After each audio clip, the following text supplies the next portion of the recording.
Assalamualaikum warahmatullahi wabarakatuh. Selamat pagi, salam sehat dan salam hangat untuk kita semua. Yang saya hormati para dosen, rekan-rekan akademisi, mahasiswa, serta seluruh peserta seminar akademik pagi hari ini. Alhamdulillah, puji syukur kita panjatkan karena pagi ini kita dapat hadir bersama dalam forum akademik yang sangat menarik.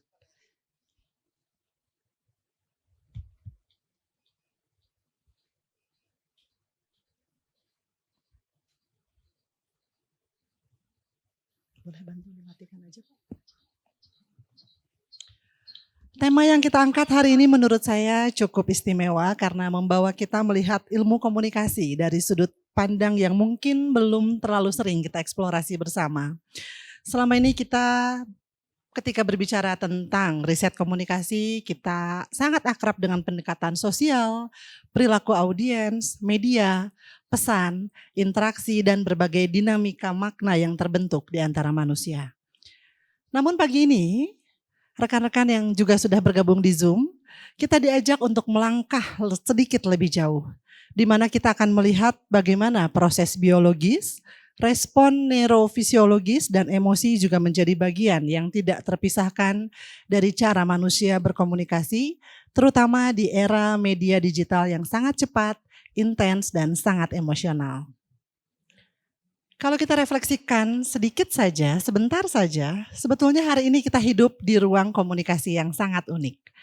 Satu notifikasi bisa langsung mengubah suasana hati. Satu komentar di media sosial bisa dengan mudahnya memicu respon emosional yang kuat di antara pelaku komunikasi. Satu konten digital bisa membuat seseorang bertahan untuk scrolling jauh lebih lama daripada yang direncanakan. Pertanyaannya, apa sebenarnya yang sedang terjadi di balik respon manusia itu? Apakah ini semata persoalan pribadi? Atau apakah ini hanya bicara tentang pesan?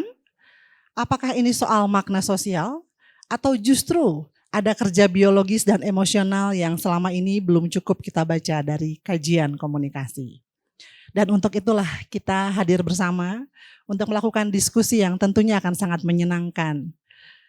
Perkenalkan, saya Vina Dartina, mahasiswi program Doktor Ilmu Komunikasi, Fakultas Ilmu Komunikasi Universitas Pajajaran, dan pada kesempatan ini saya mendapat kehormatan untuk mendampingi jalannya seminar sebagai moderator.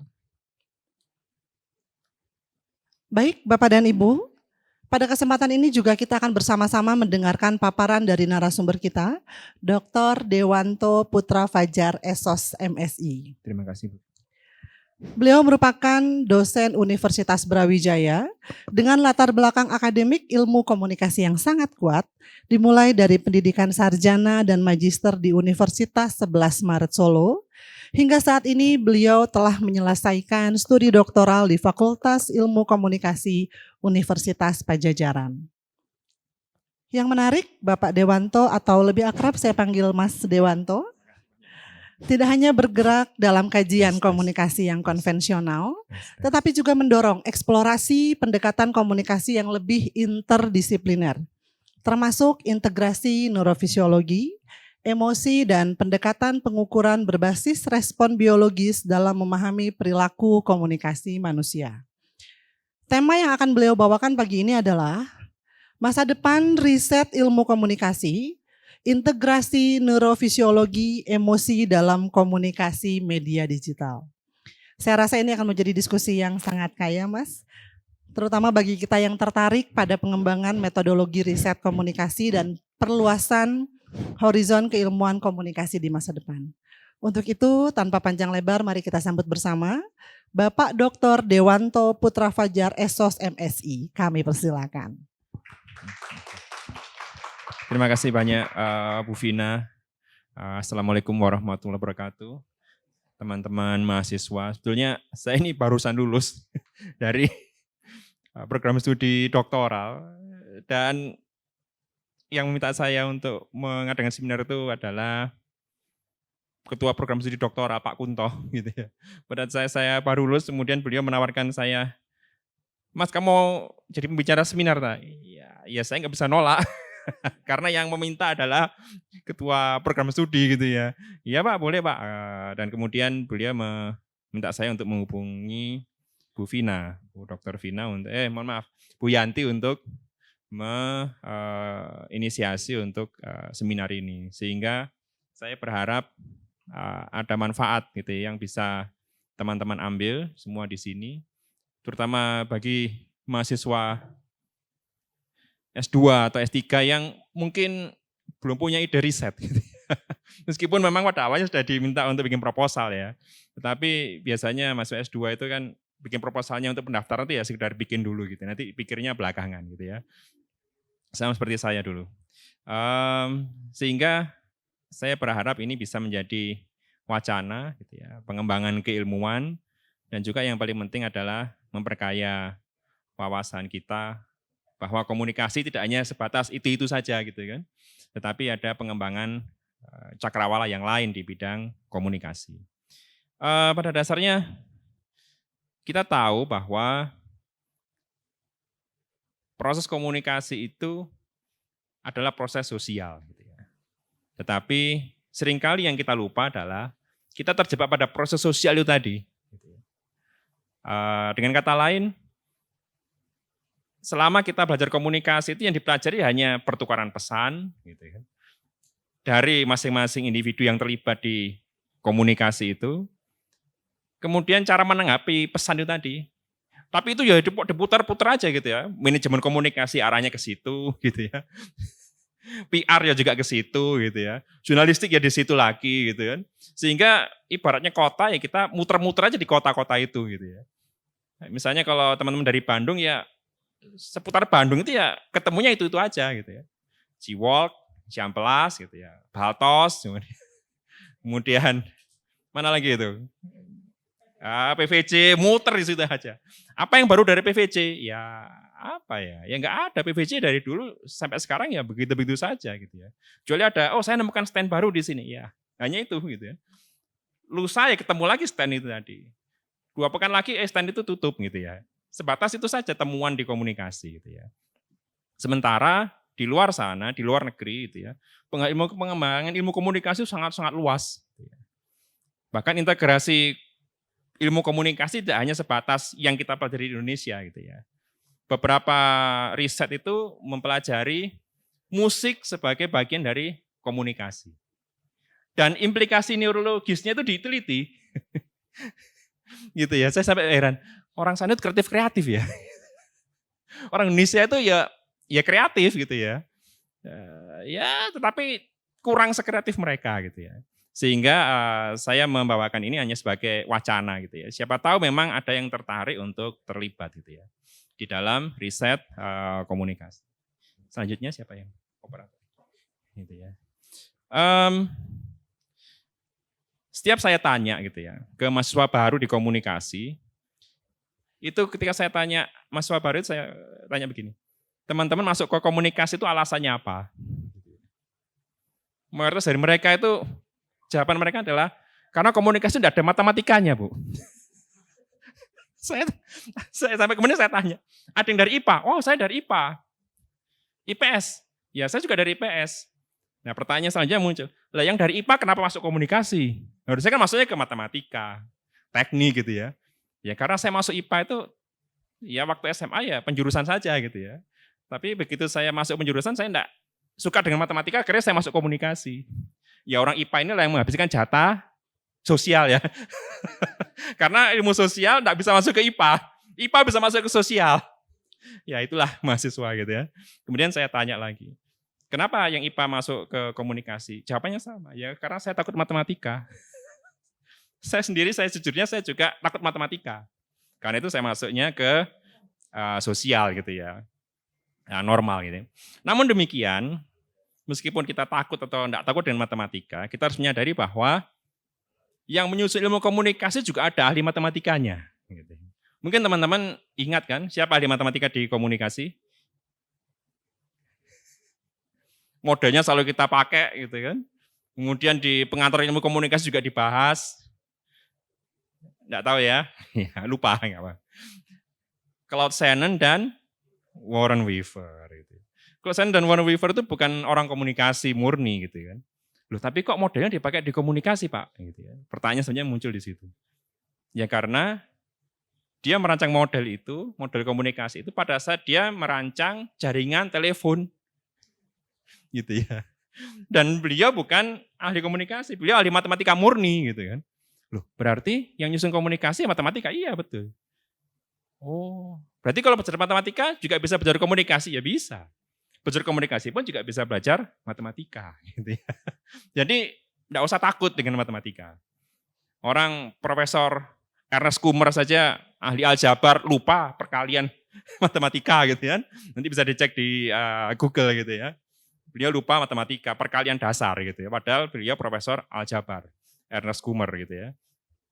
Nah, pertanyaan selanjutnya muncul gitu ya. Mengapa ilmu komunikasi hanya selalu bersifat sosial gitu ya, dan terpakunya ujung-ujungnya ke metode survei gitu ya.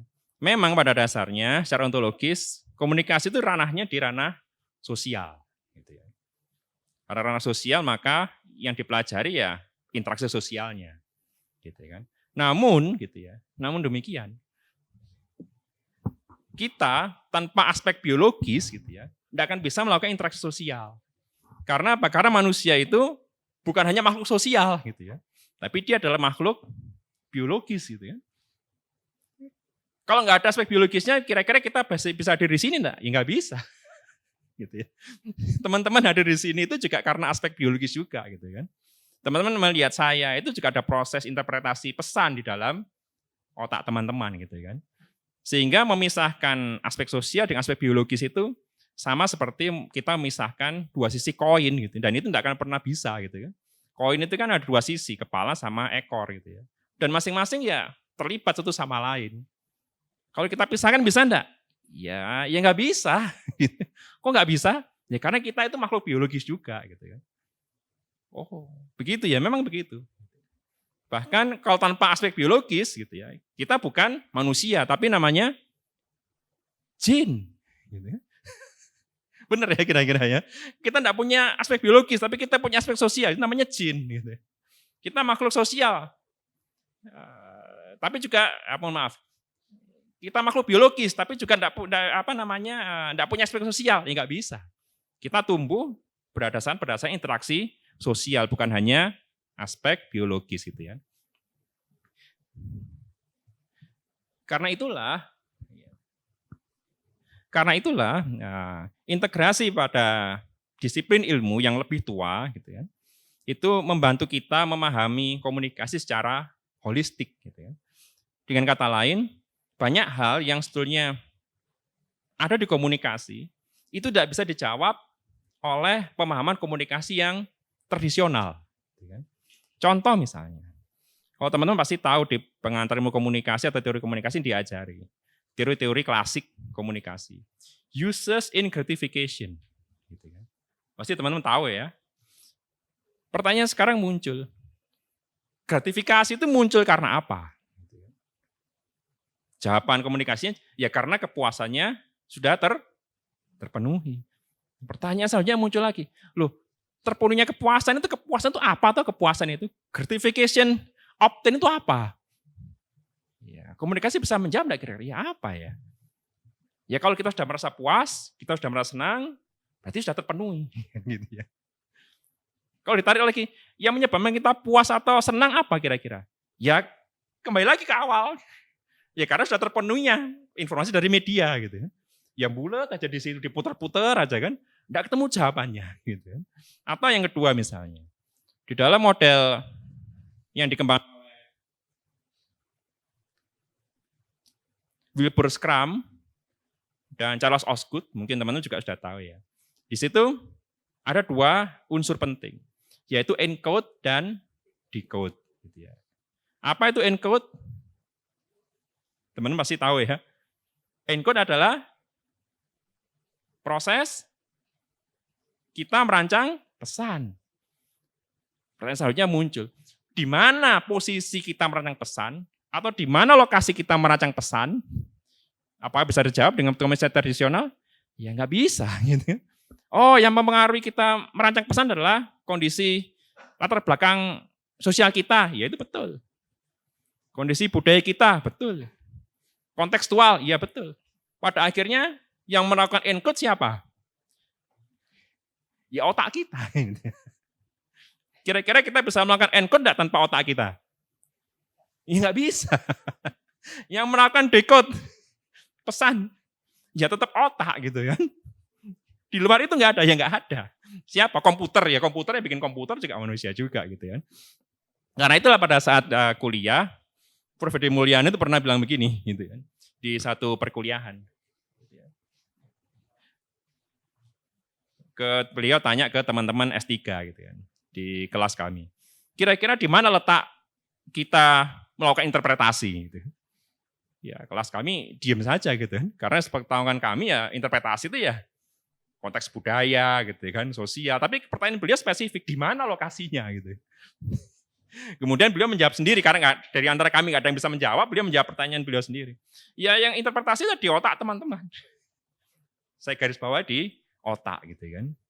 Dengan begitu adalah kita tahu bahwa semua proses komunikasi, pengolahannya, interpretasinya tidak hanya bertumbuh pada proses sosial, tapi bertumbuh pada proses yang bersifat natural, yaitu biologis gitu ya, atau neurofisiologis dalam otak gitu ya. Karena itulah ada pertanyaan besar gitu ya di masyarakat kita. Siapa yang lebih dominan? Kan ini mungkin pertanyaan sangat klasik gitu ya. Nature atau nurture? Kondisi alami atau pengasuhan? Orang zaman dulu mengatakan bahwa, ilmuwan zaman dulu mengatakan ya kondisi alami gitu ya, biologis yang memegang peranan penting. Gitu. Atau ilmuwan yang lain yang mengatakan ya enggak bisa, pengasuhan itu penting gitu. Oh tuh orang kembar aja diasuh di keluarga berbeda, hasilnya berbeda gitu kan. Tapi ada juga loh, orang kembar itu sifatnya sama. Di mana yang lebih dominan gitu ya. Kemudian ada lagi yang menyatakan bahwa istilah nature itu adalah biological determinism. Kalau orang sosial menyebutnya social determinism. Semuanya sama-sama kuat. Mereka saling berselisih gitu ya. Di zaman dulu gitu ya. Tetapi sekarang tidak ada yang lebih kuat, semuanya sama-sama kuat. Karena itu sekarang namanya bukan nature versus nurture gitu ya. Tapi nature via nurture gitu ya. Dengan begitu apa? Biologi itu menyediakan hardware-nya. Semua kondisi tubuh kita itu aspek biologisnya. Otak, sistem saraf, hormon itu aspek biologisnya. Kemudian sosialnya, sosial itu software gitu kan. Komputer nggak ada softwarenya ya nggak jalan gitu ya. Mungkin teman-teman punya laptop kosongan gitu ya, dinyalakan. Kira-kira apa yang muncul di laptop teman-teman? Ya blank, insert drive C gitu kan. You must install Windows first gitu kan. Loh pertanyaan, laptopnya ada, hardware-nya ada, tapi karena nggak ada software-nya ya nggak jalan gitu kan. Manusia juga demikian.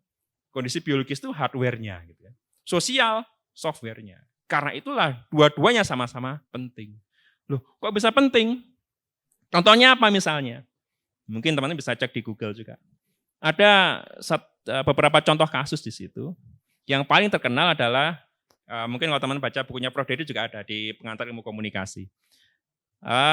Kisah Victor of Aveyron gitu ya, atau anak liar dari Aveyron, ditemukan di alam liar gitu kan, di abad 18 hingga awal abad 19. Ketika ditemukan, Victor ini usianya sekitar 12 tahun gitu ya. Dia tidak bisa bicara, tidak bisa berperilaku seperti manusia, lutut sama tangannya ini menebal gitu, karena dia selama 12 tahun hidup di alam liar. Gitu ya. Ketika sampai di Paris, dia dirawat oleh seorang dokter namanya Jean-Marc Gaspard Itard gitu ya. Diajari bicara bahasa manusia. Dan ternyata selama 8 tahun perawatan, dia tidak bisa bicara sama sekali. Pertanyaannya muncul, loh dia punya hardware yang notabene normal sampai usia 12 tahun. Pertanyaannya adalah, kok dia tidak bisa ngomong? Itu pertanyaan yang sangat spesifik gitu kan. Apa penyebabnya? Penyebabnya adalah karena selama 12 tahun, Victor tidak pernah berinteraksi sosial dengan orang lain. Sama seperti kita. Kita ini bisa bicara, bisa berkomunikasi, bisa berbahasa Indonesia. Mungkin yang orang Sunda bisa berbahasa Sunda. Orang Jawa seperti saya bisa bahasa Jawa. Meskipun bahasa Jawanya yang ngoko gitu ya, bahasa Jawa kasar gitu ya. Kalau kromo yang tinggi juga nggak bisa. Pertanyaan saja muncul juga. Loh, bisa bicara itu siapa yang ngajari bicara? Yang ngajari bicara adalah orang tua kita. Karena itu ada namanya bahasa ibu. Bukan bahasa bapak. Karena bapak itu orangnya pendiam. Sementara ibu orangnya cerewet. Kalau anak itu diajari bapak, usia 5 tahun pasti belum bisa ngomong. Kenapa, Pak? Bener ya. Tapi kalau ibu yang ngajari, usia 2 tahun, 3 tahun pasti bisa ngomong. Kecuali ibunya pendiam. Nah, itu pertanyaannya gitu ya. Gitu ya. Karena itu kita berterima kasih kepada ibu gitu kan. Ibu kita itu mengajari kita interaksi sosial pertama kali gitu. Loh, kok bisa begitu? Ibu itu, perempuan itu bisa menguasai lebih dari 20.000 kosakata. Nanti kalau teman-teman punya istri, yang istri pasti punya suami gitu ya. Suami mengucap satu patah kata, baru satu patah kata. Istri menjawabnya berpuluh-puluh kata. Itu kenyataan gitu ya. Anak kecil kalau diajari ibunya, pasti bisa ngomong. Diajari bapaknya diem aja. Gitu. Ganti popok ya bapaknya diem aja. Kalau ibu ganti popok, ceritanya banyak gitu kan. Dihibur, dinyanyikan, dibersihkan, didoakan. Bapak ganti popok, selesai, tinggal gitu kan. Karena itulah gitu. Interaksi sosial itu menjadi penting di masa perkembangan saraf di tahap awal, gitu kan. Usia 0 sampai sebelum pubertas, gitu kan. Usia 0 sampai 10 tahun. Di masa itulah interaksi sosial pertama kali itu muncul, gitu ya. Karena itu kita berterima kasih kepada orang tua kita yang cerewet. Karena beliaulah saya juga bisa ngomong. Kalau enggak, saya mungkin enggak bisa ngomong di sini, gitu ya. Itu bukti bahwa biologi dan sosial menjadi satu. Contoh yang kedua adalah anak bernama Ginny Wiley gitu ya, tahun 1959, 58 atau 59, diselamatkan oleh warga itu tahun 1976 seingat saya gitu ya. Dia dikurung oleh orang tuanya di usia 20 bulan. Ditaruh di loteng, tidak pernah diajak berkomunikasi.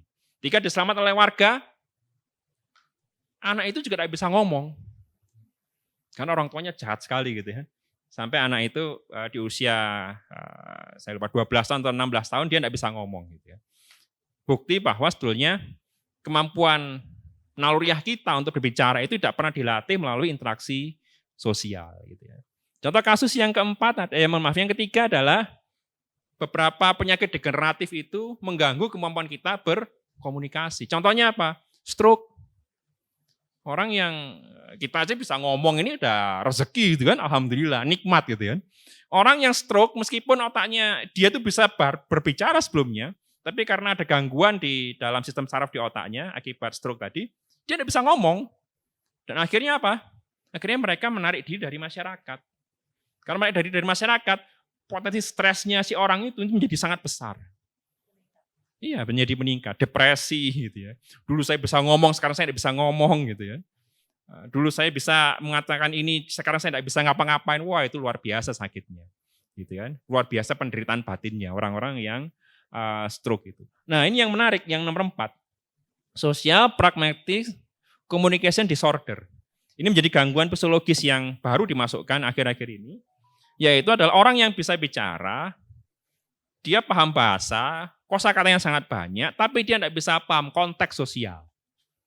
Saya rasa mungkin akhir-akhir ini banyak sekali gitu ya fenomenanya. Bicaranya asal bicara saja gitu ya, tidak melihat yang saya bicarakan ini menyakiti orang lain nggak gitu kira-kira. Dia tidak paham konteks gitu ya. Banyak kasus yang dibicarakan benar gitu. Loh, saya kan benar, saya bicara benar, iya betul. Tapi kalau konteksnya salah, maka jadi salah gitu kan. Di komunikasi kan ada itu namanya miscommunication itu kira-kira ya Bu ya. Apa yang saya katakan di rapat yang serius tapi pernyataan saya bercanda. Ketika saya ngomong, ya kan saya cuma bercanda. Tapi bercandanya menyakiti orang lain gitu ya. Ujung-ujungnya ucapannya adalah percaya kamu jangan serius-serius po gitu. Padahal ya itu ucapannya sangat menyakitkan gitu ya. Itu contoh dari gangguan komunikasi yang bisa ditarik akarnya dari biologi gitu kan. Nah itu mempelajari proses biologi itu menjadi, coba selanjutnya, menjadi sangat penting agar kita bisa membuka wawasan lebih luas terhadap proses-proses biologi di balik proses komunikasi. Siapa yang mengubah layar? Ya. Terus pertanyaan selanjutnya, bagaimana cara saya mengamati proses-proses biologis gitu kan? Paling sederhana yang dianjurkan oleh Hickson dan Stack gitu ya. Saya lupa nama depannya, nanti bisa teman cek di internet gitu ya. Cara paling awal itu adalah wawancara dan angket, kuesioner. Jadi orang yang mau dites, diwawancarai, apa yang kamu rasakan? Bagaimana, kapan kamu mulai merasakan itu, dan lain sebagainya. Teman-teman pasti sudah paham di metodologi penelitian gitu ya. Tetapi masalahnya adalah penggunaan angket atau self-report itu tadi, itu sangat bias. Contohnya begini, meskipun alatnya valid, teman-teman sudah uji, itu sudah valid Pak, sudah lolos uji validitas, gitu, reliabilitas, gitu. Mungkin teman-teman tahu itu ya. Itu sudah valid semua datanya, oke. Hasilnya valid, saya pakai correlation experiment gitu ya, product moment experiment, semuanya valid. Alatnya valid, tetapi yang diukur bisa saja valid enggak kira-kira? Kira-kira ada potensi yang menjawab angket itu ngawur atau benar-benar serius? Bisa aja ngawur, termasuk juga saya. Teman-teman yang saya ini anak S3 gitu ya.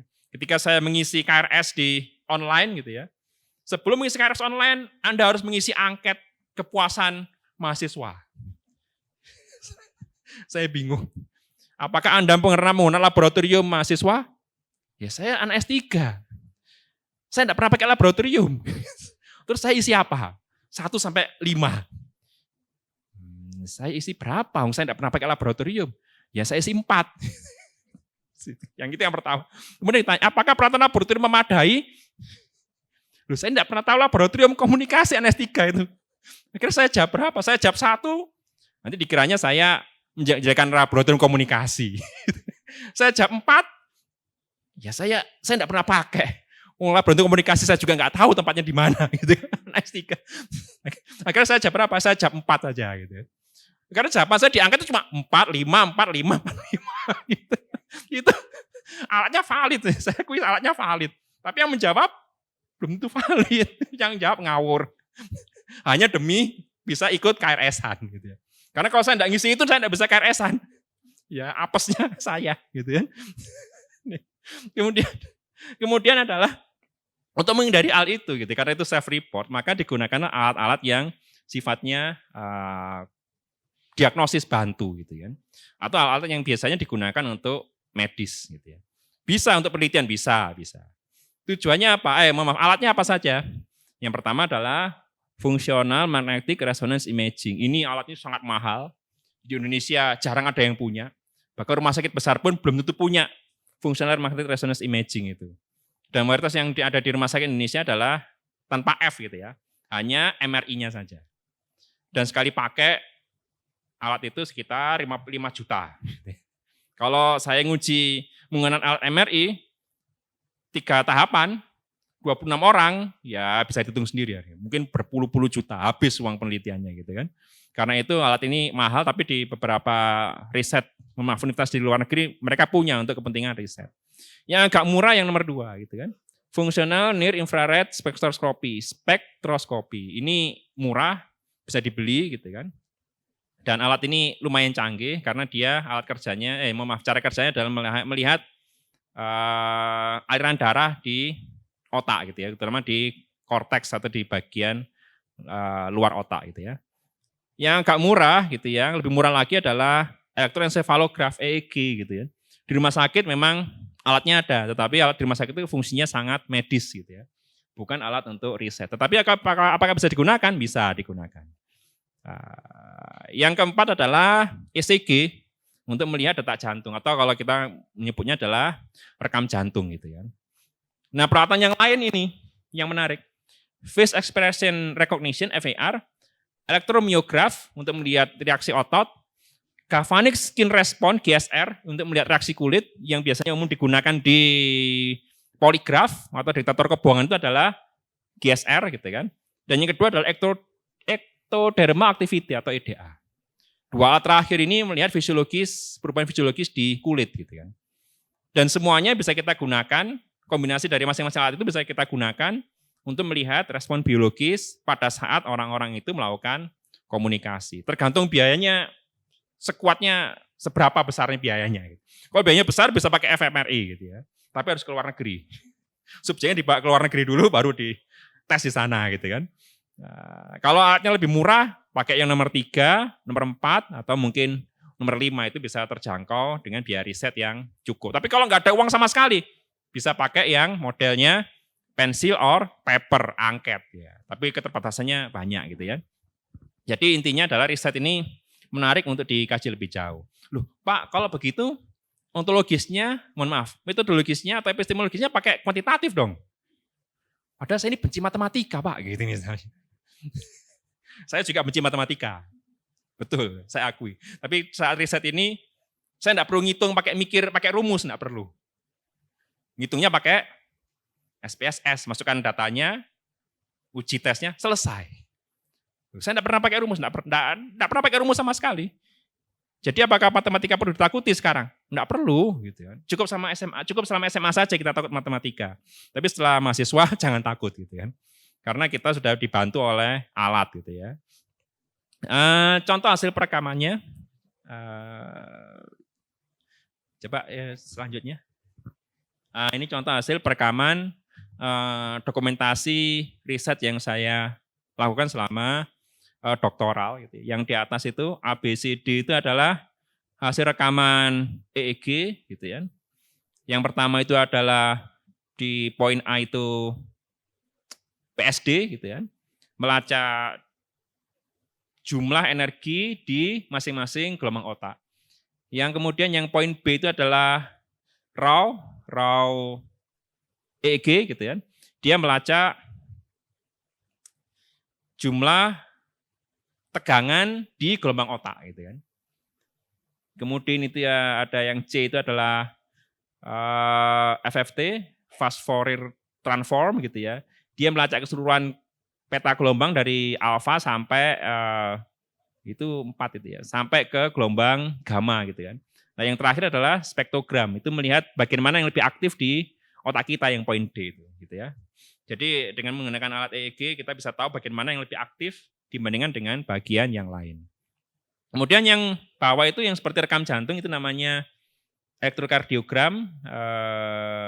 Nanti teman-teman kalau pergi ke rumah sakit gitu ya, tes jantung nanti bisa datanya juga seperti itu. Data itu kemudian saya olah untuk melihat bagaimana respon fisiologis partisipan yang melakukan komunikasi, gitu kan. Pertanyaan selanjutnya, loh Pak, emang harus seperti itu? Perlu alat diagnosis bantu? Ya, kalau emang ada uangnya perlu gitu ya, alat diagnosis bantu. Selanjutnya bisa di search. Terus pertanyaannya, mengapa kita perlu alat diagnosis bantu seperti alat medis? Ini yang menarik gitu ya. Karena alat medis itu mengukur reaksi tubuh individu, dan tubuh individu tidak bisa bohong. Wawancara orang itu bisa bohong. Ditanya, kamu senang enggak dengan pelayanan Vkom Unpad? Kira-kira bisa bohong enggak kira-kira? Bisa. Bisa, man. Pelayanannya, oh bagus Unpad. Keren. Kok bisa bagus? Tamannya bagus, laboratoriumnya bagus, meskipun mohon maaf ya, alatnya kurang banyak gitu misalnya. Atau kurang representatif gitu ya. Tapi ngomongnya di mulut ya bagus-bagus saja. Seperti misalnya pada saat akreditasi. Akreditasi itu kan. Saya juga pernah menjadi ketua akreditasi gitu ya, pada saat dites sama asesor gitu ya. Gimana kondisi dokumentasi? Oh lengkap Pak, lengkap. Buktinya ada. Gitu kan. Karena mulut itu bisa berbohong gitu ya. Tapi tubuh kita tidak bisa bohong. Kok Bapak tahu? Gitu ya. Tahu. Karena pada saat itu saya pengalaman pribadi nih ya. Pada saya sedang, mohon maaf, tahun 2018 saya jatuh dari motor di kampung gitu ya. Pada saat itu saya dibawa ke rumah sakit di UGD gitu ya. Dites sama dokter UGD-nya. Ditanya saya, gimana perasaannya Mas pada saat jatuh dari motor? Biasa aja gitu ya. Saya ngomong biasa saja. Tapi tekanan darah saya dan jantung saya tinggi pada saat itu, Bu. Kemudian dokternya ngomong begini, kok tekanannya tinggi ya? Dan jantungnya juga tinggi ya? Yang saya nggak tahu dok, saya jawab gitu. Kemudian dokternya ngomong, oh berarti tubuh kamu shock. Gitu aja. Oh, berarti saya ini sebetulnya tubuh saya ini shock gitu kan. Karena habis kecelakaan gitu ya. Tapi mulut saya mengatakan, saya enggak apa-apa. Gitu. Berarti yang mana dipercaya? Ucapan lisan atau data fisiologis? Ya fisiologis gitu kan. Karena dia enggak bisa bohong. Orang kalau habis kecelakaan ya pasti shock badannya. Meskipun kita merasa, tenang-tenang saja di rumah sakit udah aman gitu ya. Tapi tubuh itu merespon itu perlahan-lahan. Dari yang shock nanti lama-lama juga akan jadi aman gitu ya. Tapi pada saat beberapa saat setelah itu pasti akan shock dulu baru prosesnya menuju ke arah aman gitu ya. Yang keempat yang menarik itu, dia mengurangi potensi kebohongan sosial, seperti tadi saya katakan gitu ya. Bahwa orang ini bisa jadi bohong, tapi kalau data fisiologis dia nggak mungkin bohong gitu kan. Karena itulah muncul yang nomor 3 gitu kan. Dengan membandingkan data hasil wawancara atau observasi manual dengan data pengamatan menggunakan alat, kita bisa menggunakan triangulasi. Mana yang kira-kira data ini saling melengkapi atau saling menguatkan atau mungkin justru saling melemahkan satu sama lain gitu ya. Karena itu menyediakan alat diagnosis bantu menyediakan triangulasi multimodal yang lebih objektif dibandingkan dengan hanya sebatas metode yang lebih tradisional gitu kan. Selanjutnya, cepat saja ya.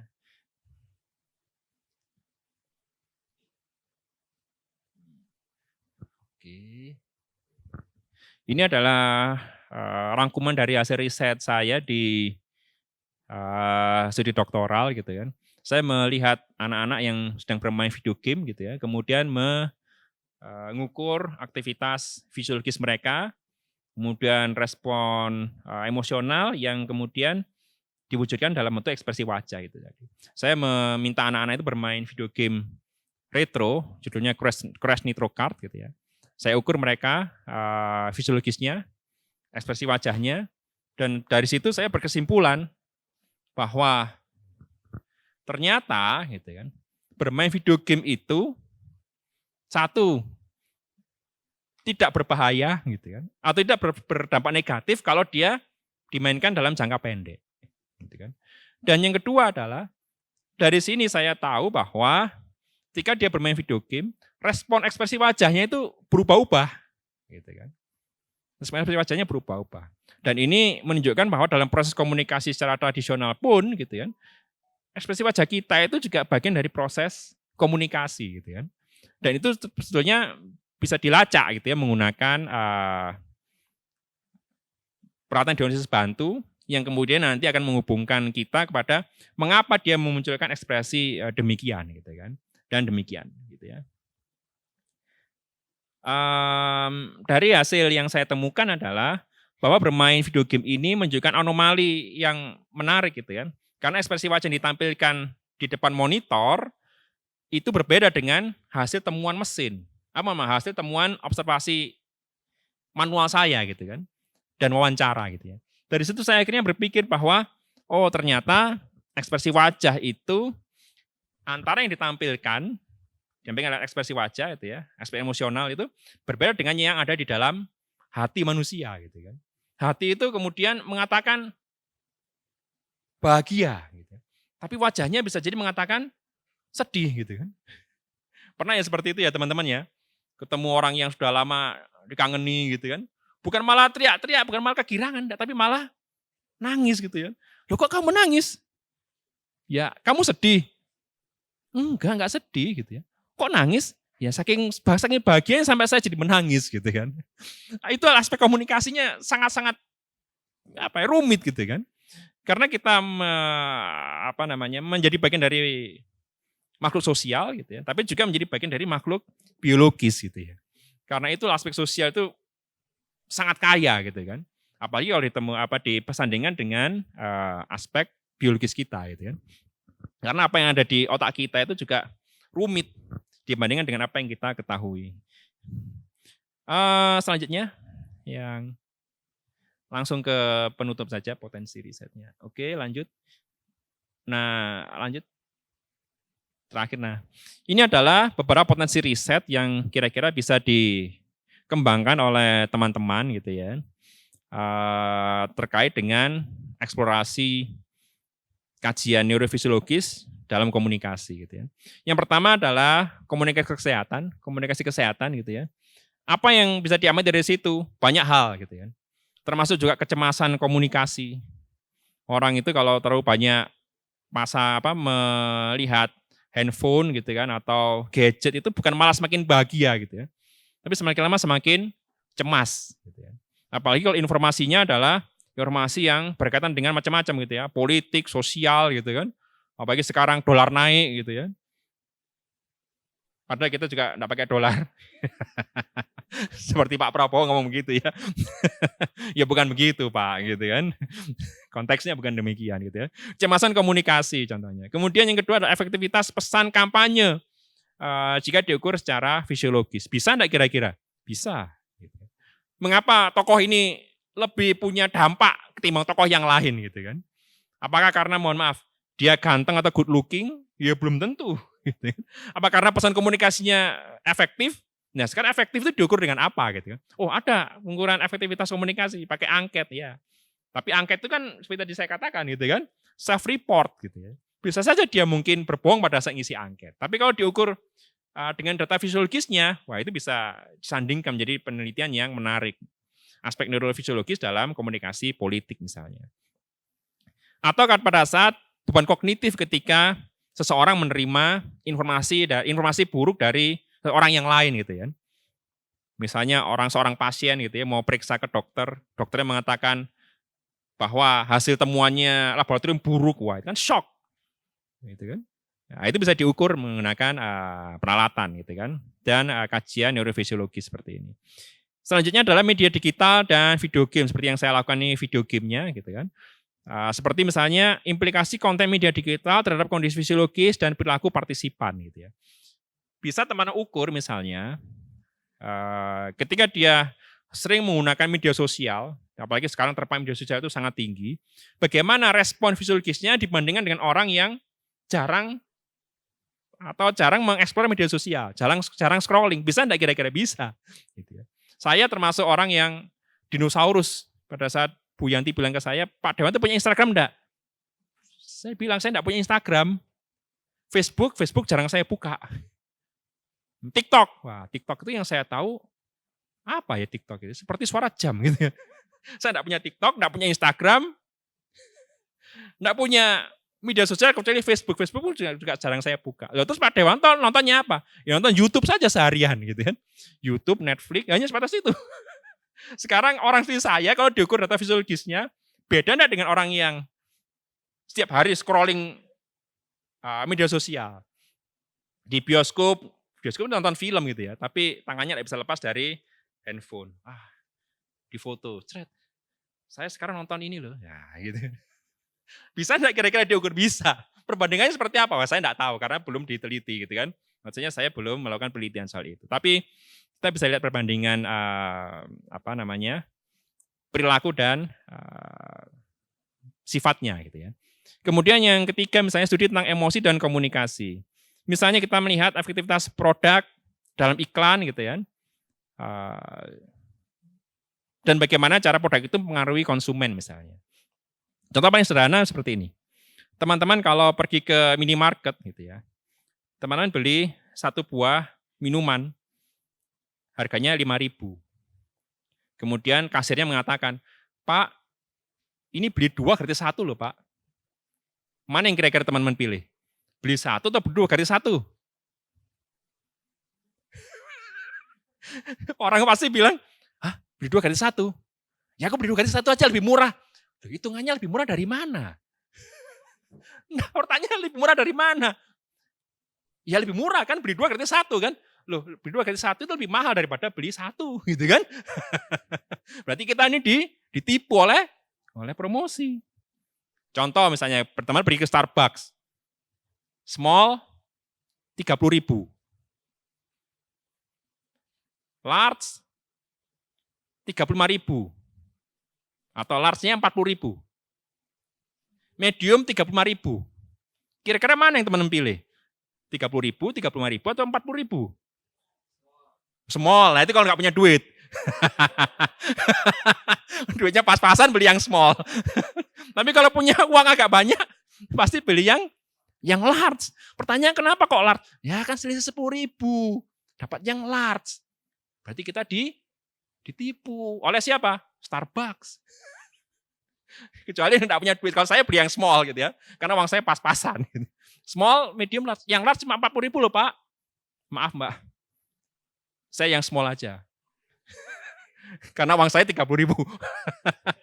Benar ya, itu realistis gitu ya. Jadi saya tidak tertipu gitu ya. Tapi orangnya punya uang banyak, ya large saja. Wah kenapa? Karena itu lebih murah. Siapa yang mengatakan lebih murah? Orangnya mengatakan lebih murah? Enggak. Kok bisa? Ya otak kita mengatakan lebih murah. Berarti kita ditipu otak. Iya, ditipu otak. Gitu. Wah kenapa demikian? Karena otak kita itu melihat segala sesuatu itu positif. Mohon maaf ini fakta lapangan ya. Kenapa orang tidak bisa lepas dari judi online? Ya karena otak kita mengatakan terus-terusan bahwa kita harus menang. Pasang 1 menang gitu kan. Pasang 2 menang. Pasang 3 kalah. Yang keempat pasti menang. Ya kalah lagi. Kok bisa begitu? Karena otak kita menyatakan yang keempat kelima menang. Karena 2 kali menangin gitu ya. Oh bisa seperti bisa. Berarti kita ditipu oleh siapa? Judi online? Enggak, ditipu oleh otak kita sendiri. Kurang ajar kamu otak gitu ya. Gitu ya. Atau yang keempat gitu kan, studi tentang interaksi AI dengan manusia misalnya. Sekarang kita itu mau ngomong sama orang gitu ya, takut orangnya repot gitu ya. Akhirnya ngomongnya sama siapa? Ya sama AI. Curhat sama, ngaku aja gitu. Curhat sama cewek gitu kan. Aduh cewek ini suka enggak ya sama aku ya? Aduh enggak suka kelihatannya. Akhirnya tanya AI. AI gimana cara dekati cewek? Nah, gitu kira-kira kan. Akhirnya dia ketagihan ngomong sama AI. Bisa enggak itu diteliti? Bisa. Namanya hubungan parasosial gitu kan. Dibandingkan secara fisiologisnya, ngomong sama orang asli lebih nyaman mana secara fisiologis daripada ngomong sama AI. Saya enggak tahu karena saya belum meneliti itu. Tapi bisa diteliti, bisa. Menarik untuk diteliti? Sangat menarik karena kedepannya AI itu akan semakin dominan. Apalagi sekarang ada fenomena, mungkin teman-teman tahu ya, AI girlfriend dan AI boyfriend gitu ya. Enggak punya pacar di dunia nyata, pacarnya sama AI. Loh, tapi dia tuh selalu menghormati saya. Ya memang AI ya gitu. Ya, ayo ngaku ya gitu ya. Itu kenyataan fenomena lapangan gitu ya. Bisa diteliti? Bisa. Secara fisiologis bisa sekali gitu ya. Sehingga komunikasi tidak hanya stagnan, meneliti manajemen media gitu kan. Meneliti PR, apakah itu boleh? Boleh, enggak masalah. Meneliti PR manajemen media itu boleh, enggak masalah. Itu sah gitu ya. Tapi meneliti sesuatu yang baru itu juga lebih menarik novelty-nya. Gitu kira-kira Bu Yanti ya. Dan Bu Vina. Itu saja yang bisa saya sampaikan. Kalau punya mohon maaf. Akhirul kalam. Wassalamualaikum warahmatullahi wabarakatuh.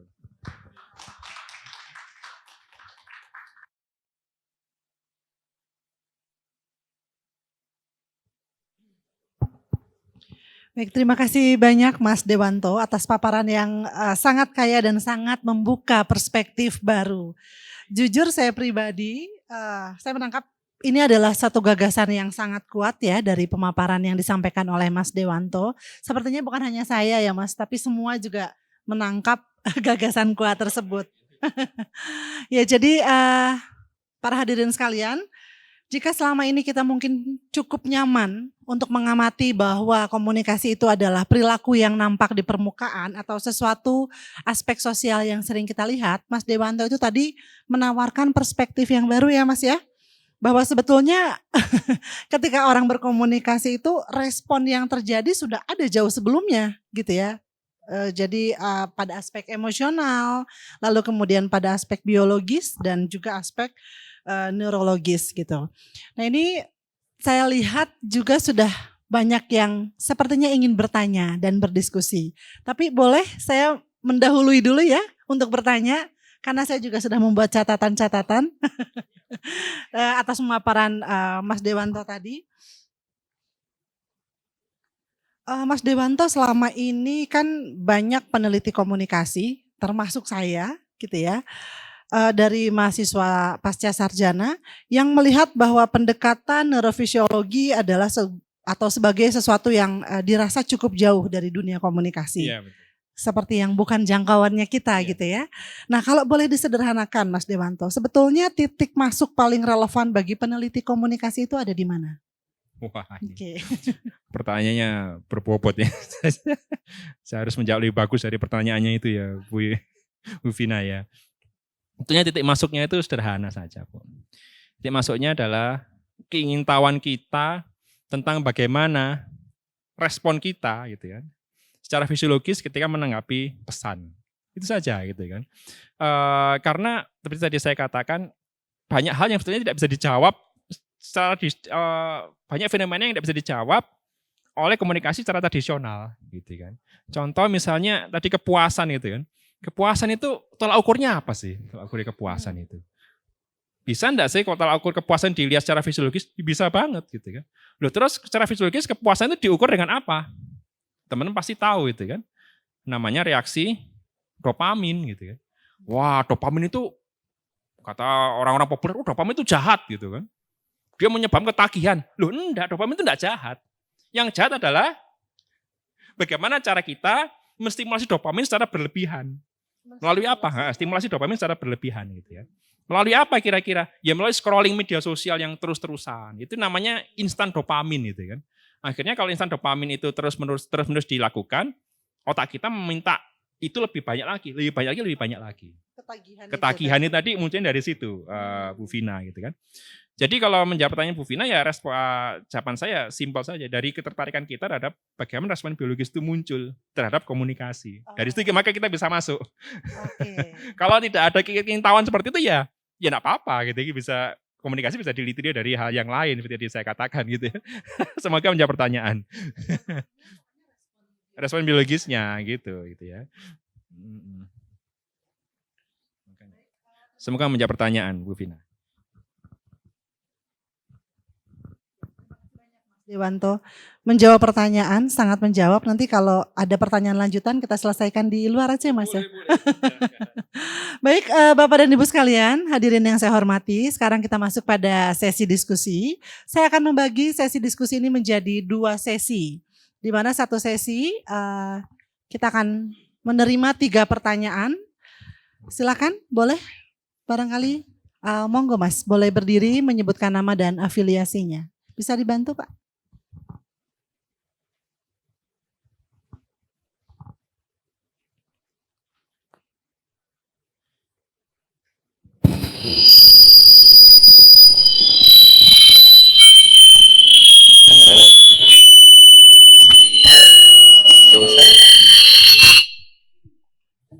Gak usah pakai.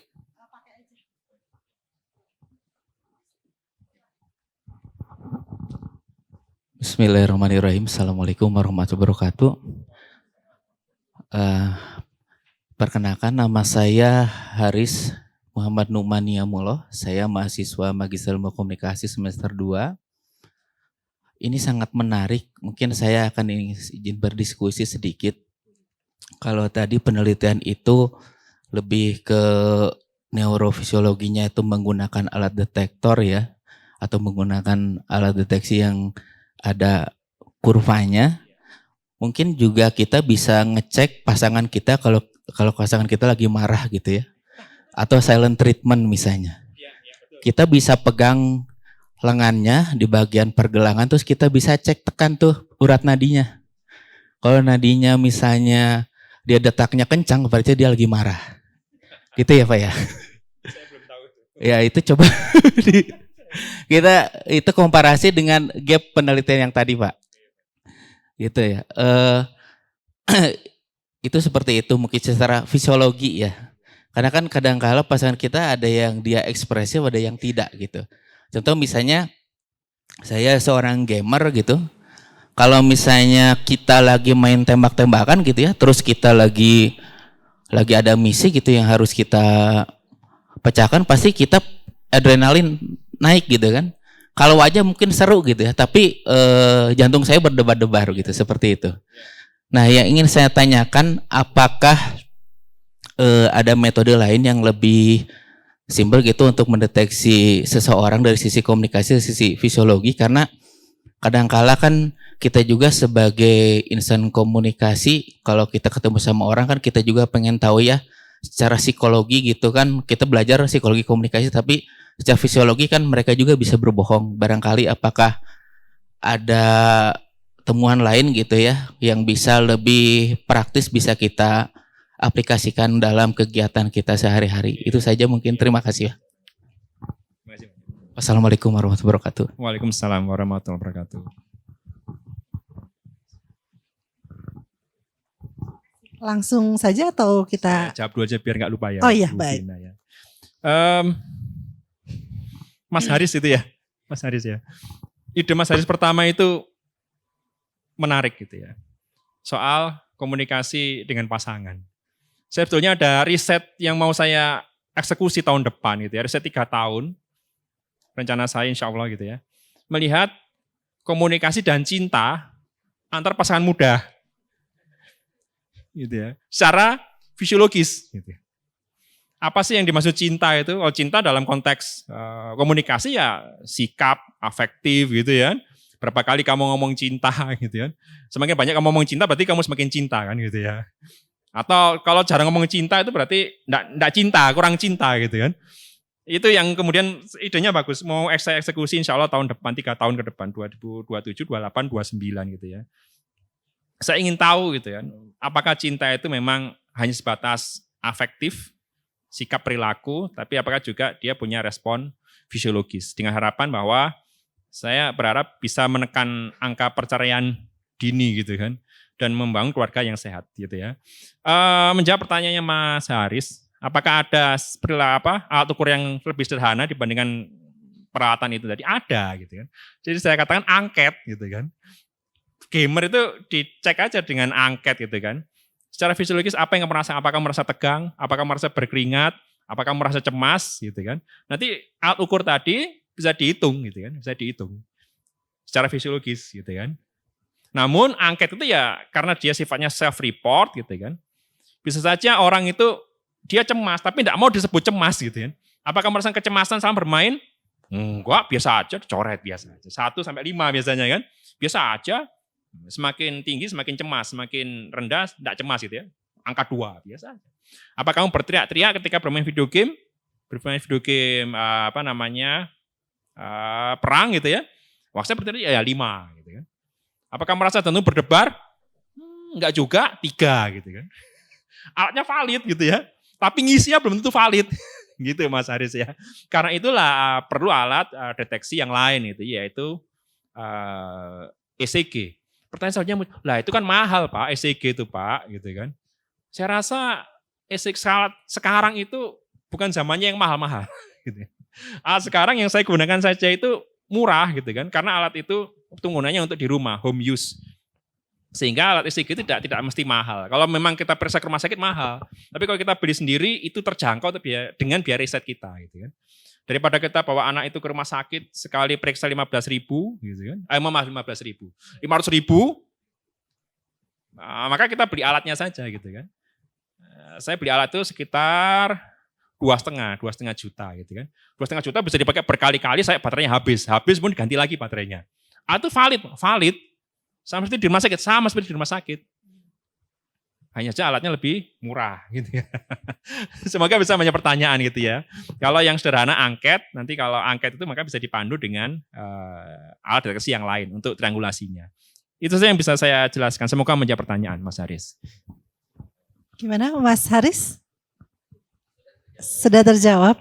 Atau barangkali bisa diperlihatkan contoh yang kemarin deteksi wajah barangkali Mas Dewanto ya? Ini saya tunjukkan saja di forum ya. Ini alat yang saya gunakan untuk riset, namanya, di syuting ya. Namanya portable ECG gitu kan. Alat ini sebetulnya digunakan untuk orang yang punya gangguan jantung gitu ya. Untuk penggunaan di rumah, untuk menghindari proses rekam jantung yang lama di rumah sakit, maka alat ini digunakan untuk deteksi di rumah gitu ya. Nanti alat ini bisa dibawa ke dokter ahli jantung untuk dicekkan data pengukurannya gitu kan. Nah, karena kebutuhan saya untuk riset, ya akhirnya saya pakai aja alat seperti ini gitu kan, untuk mengukur denyut jantung partisipan gitu kan. Alatnya lumayan murah, hanya 2 juta rupiah gitu kan, 2.300.000 di marketplace. Dan ini bisa dipakai berkali-kali menggunakan baterai gitu kan. Nanti bisa digunakan secara continuous, dalam artian menggunakan kabel yang dipasang di tubuh partisipan, nanti dia akan mengukur secara continuous. Itu saja yang mungkin bisa saya jelaskan. Jadi sebetulnya riset biologi ini tidak mahal gitu kan. Dengan biaya riset kita yang terbatas itu masih bisa dilakukan gitu kan, masih bisa dilakukan. Kalau zaman awal-awal tahun 2000 itu masih mahal karena alat seperti ini belum ada. Karena biologi itu kan munculnya di antara tahun 70-an, 80-an sampai awal tahun 2000 gitu kan. Karena itulah Higson dan Stack menyatakan menggunakan pencil and paper atau angket gitu kan. Tapi di tahun 2026 alat seperti ini sudah bisa dibeli di pasar bebas gitu kan. Bisa dibeli pasar bebas dan itu harganya lumayan terjangkau gitu. Tergantung kita mau pakai alat yang seperti apa spesifikasinya. Hanya itu saja gitu kan. Nanti sisanya bisa kita tinggal olah datanya ketika dimasukkan dalam komputer. Itu saja Mas Haris. Semoga menjawab pertanyaan. Oke, baik. Terima kasih. Cukup ya Mas Haris ya? Oke, baik. Dari rekan-rekan yang lain? Enggak, silahkan. Boleh berdiri Mas, menyebutkan nama dan afiliasinya.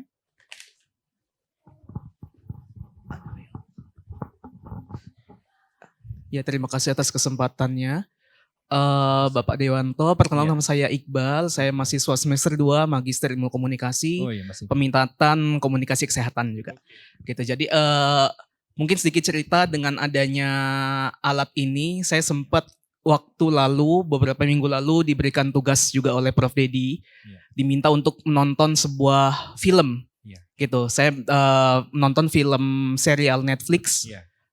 Black Mirror, itu sangat bagus, serial Black Mirror. Jadi salah satu judulnya itu Black Museum gitu. Jadi itu menceritakan bahwasannya seorang dokter ingin mengetahui proses komunikasi terapeutik dengan pasiennya. Jadi mohon maaf, diulangi. Proses komunikasi terapeutik. Oh, terapeutik. Ya, terapeutik. Terapi Jadi ya? kan jadi dokter yang dimana kan terapeutik memang salah satu kelemahannya kita tidak apabila itu akan mungkin tidak tepat apabila komunikatornya tidak dapat memahami suatu pesan disampaikan oleh komunikannya.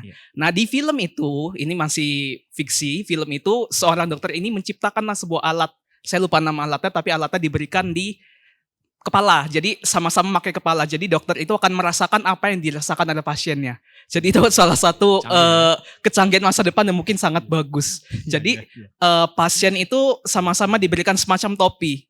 Jadi misalkan saya sama Kang Bayu, saya pakai yang topi, Kang Bayu pakai yang topi. Pasien ini apabila Kang Bayu dipukul, si dokter akan merasakan sakitnya. Wah, gitu. Jadi kalau misalkan dia sakit lambung, jadi dokter tahu oh sakitnya di sini gitu. Itu salah satu mungkin cerita aja nih Pak. Salah satu mungkin keunggulan apabila memang ada teknologi seperti itu. Jadi kan proses pengobatan terapeutik sangat baik. Itu salah satu yang sangat saya sukai di episode itu Black Museum. Kembali ke riset ini, itu hanya cerita saja. Ke riset ini tadi sudah diberikan alatnya, beri contoh alatnya. Mungkin saya ingin tahu Pak, tadi kan dibilang bahwasannya kelemahan angket atau kelemahan metode wawancara itu nanti banyak yang dibuat-buat gitu kan jawabannya. Jadi dari alat itu apakah ada perbedaan yang dapat kita ambil apabila suatu jawaban ini otentik atau tidak yang diberikan oleh responden kita. Itu saja Pak, terima kasih. Mas Iqbal ya. Mas Iqbal ini sama seperti saya. Saya suka nonton film juga. Dan setelah nonton film, saya tidak hanya berhenti di film itu selesai gitu ya. Tapi setelah film itu selesai, saya pikirkan terus. Saya ini punya banyak imajinasi setelah nonton film tadi gitu kan. Termasuk pada saat saya nonton, ini pengalaman pribadi saja ya. Saya nonton film Elysium. Di Elysium itu ada namanya Medbay. Medbay itu yang orang sakit apapun, di scan pakai alat itu semuanya bisa sembuh. Wah, saya tanya, akhirnya saya tidak punya teman diskusi, maklum lah. Gitu ya. Orang pikirannya aneh-aneh tidak punya teman diskusi. Gitu kan. Saya tanya ke GPT, mungkinkah alat itu dibuat? Ya, itu hanya fiksi, kata GPT. Begitu. Sama seperti pertanyaan Mas Iqbal. Gitu ya. seringkali memang science fiction itu melampaui zaman kita. Gitu kan. Bisa saja mungkin di masa depan bisa dibuat alat seperti itu. Gitu kan. Tapi untuk zaman sekarang itu masih sangat terbatas. Gitu kan. Yang paling canggih sekarang itu adalah fMRI, Functional Magnetic Resonance Imaging. Itu adalah diagnosis yang paling canggih saat ini. Gitu kan. Memang dia bisa canggihnya secanggih apa? Dia bisa melihat lokasi di otak kita, mana yang lebih aktif dibandingkan dengan yang lain. Tapi apakah kemudian bisa melakukan kita dokter atau pengamat bisa melakukan interpretasi langsung di situ? Belum tentu gitu kan. Itu harus dikaji secara neurofisiologis dulu, baru kemudian kita bisa tentukan interpretasinya gitu kan. Tapi apakah adalah seperti yang dikatakan di film Black Mirror? Ya walau alam. Saya jawabnya saya nggak tahu. Mungkin di masa depan bisa ada gitu ya, bisa ada. Karena memang teknologi kita ini semakin lama semakin maju dan ilmuwan-ilmuwan ahli kedokteran, fisika, itu sekarang juga sedang berusaha menuju ke sana, Mas Iqbal gitu kan. Sehingga di masa depan mungkin saja ada, tapi saya tidak tahu apakah mungkin bisa di zaman teknologi seperti sekarang gitu ya. Yang pertanyaan nomor 2, gitu kan.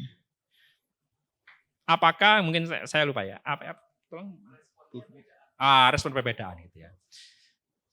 Sebagai peneliti itu kita tidak boleh cherry picking. Gitu ya. Cherry picking itu mengambil apa yang kita mau, membuang apa yang kita tidak mau. Gitu kan. Kalau ada perbedaan antara angket gitu ya, dengan hasil penemuan fisiologis, maka kita harus bisa mengkompromikan keduanya Mas Iqbal. Gitu kan. Dari kompromi itu maka kita bisa memunculkan interpretasi. Apa interpretasi kita terhadap dua data yang berbeda ini tadi. Nah, interpretasi itu yang penting, bukan memilih mana yang sesuai dengan temuan kita, tetapi menginterpretasikan semua temuan kita. Kira-kira begitu ya Mas Iqbal ya. Di angket, kok dia jawabannya angket dengan fisiologis kok berbeda. Maka apa interpretasi kita dari dua perbedaan itu gitu kan. Bukan kemudian kita menjustifikasi, wah orang ini bohong gitu kan, gara-gara angketnya tidak sesuai dengan data fisiologis gitu kan.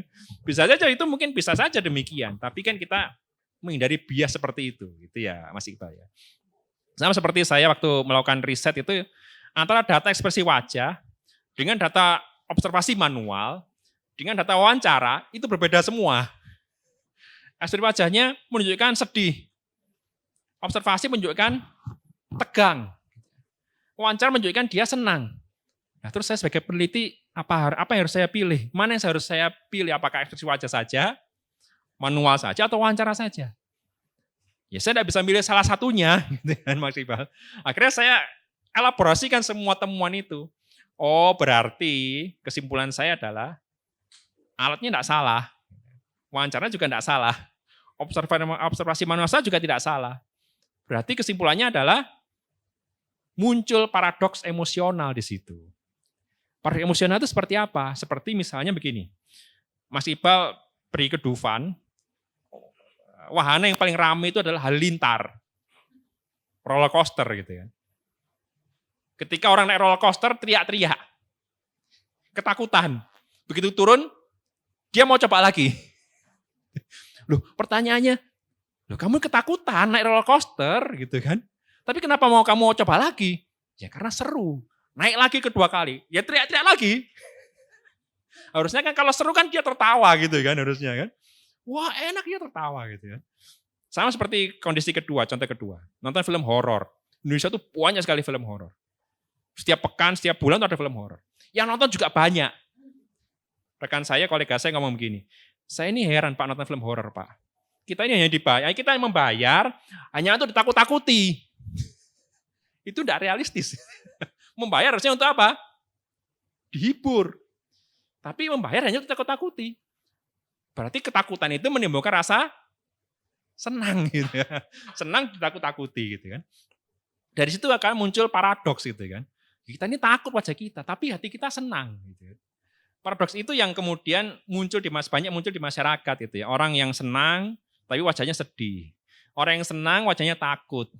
Orang yang bahagia tapi dia teriak-teriak gitu, saking bahagianya gitu. Itu hanya bisa muncul ketika kita mengelaborasikan semua temuan data kita, bukan mengambil hanya yang kita mau gitu kan. Kalau mengambil hanya yang kita mau maka itu namanya cherry picking dan itu kesalahan logika gitu kan, kesalahan logika. Karena itu pandai-pandailah menginterpretasikan data berdasarkan banyak data yang mungkin dia saling berseberangan satu sama lain. Semoga menjawab pertanyaan Mas Iqbal, gitu ya. Dan itu berlaku untuk semua penelitiannya, bukan hanya riset ini saja ya. Semoga menjawab pertanyaan. Ya, baik. Untuk sesi pertama, satu penanya lagi, silakan. Mbak yang berkerudung putih dulu ya, silakan.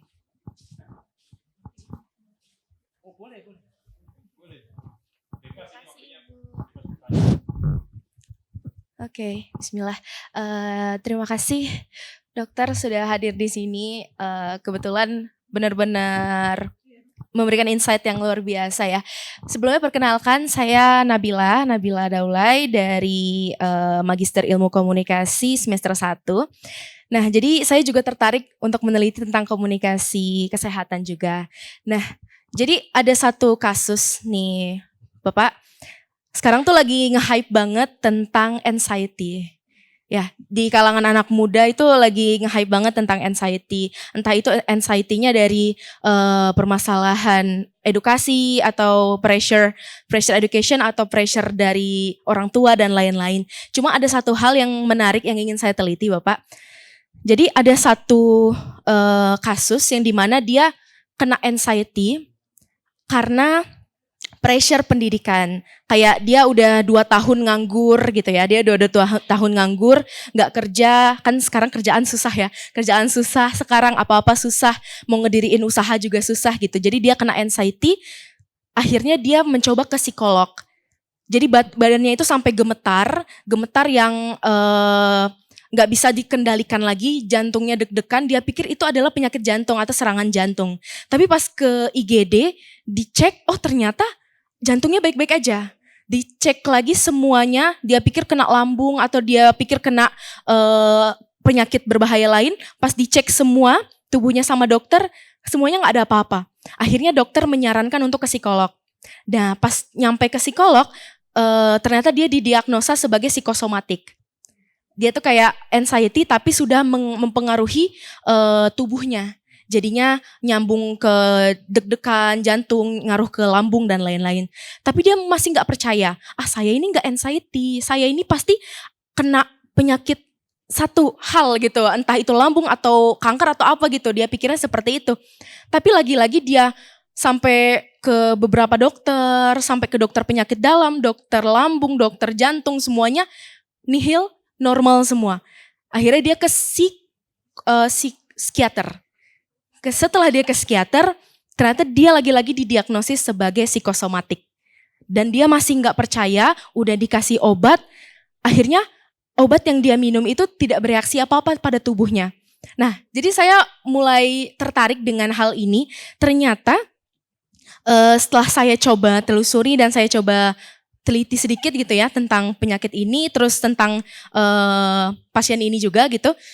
Ternyata yang mempengaruhi hal tersebut adalah pola pikirnya. Pola pikirnya yang berpikir bahwa oh ternyata penyakit fisik itu sebenarnya nggak mempengaruhi psikis. Padahal nyatanya psikis itu bisa mempengaruhi fisik. Dan justru penyakit psikis itu justru lebih berbahaya daripada penyakit psikis. Psikis ada obatnya, sedangkan psikis belum ketemu obatnya.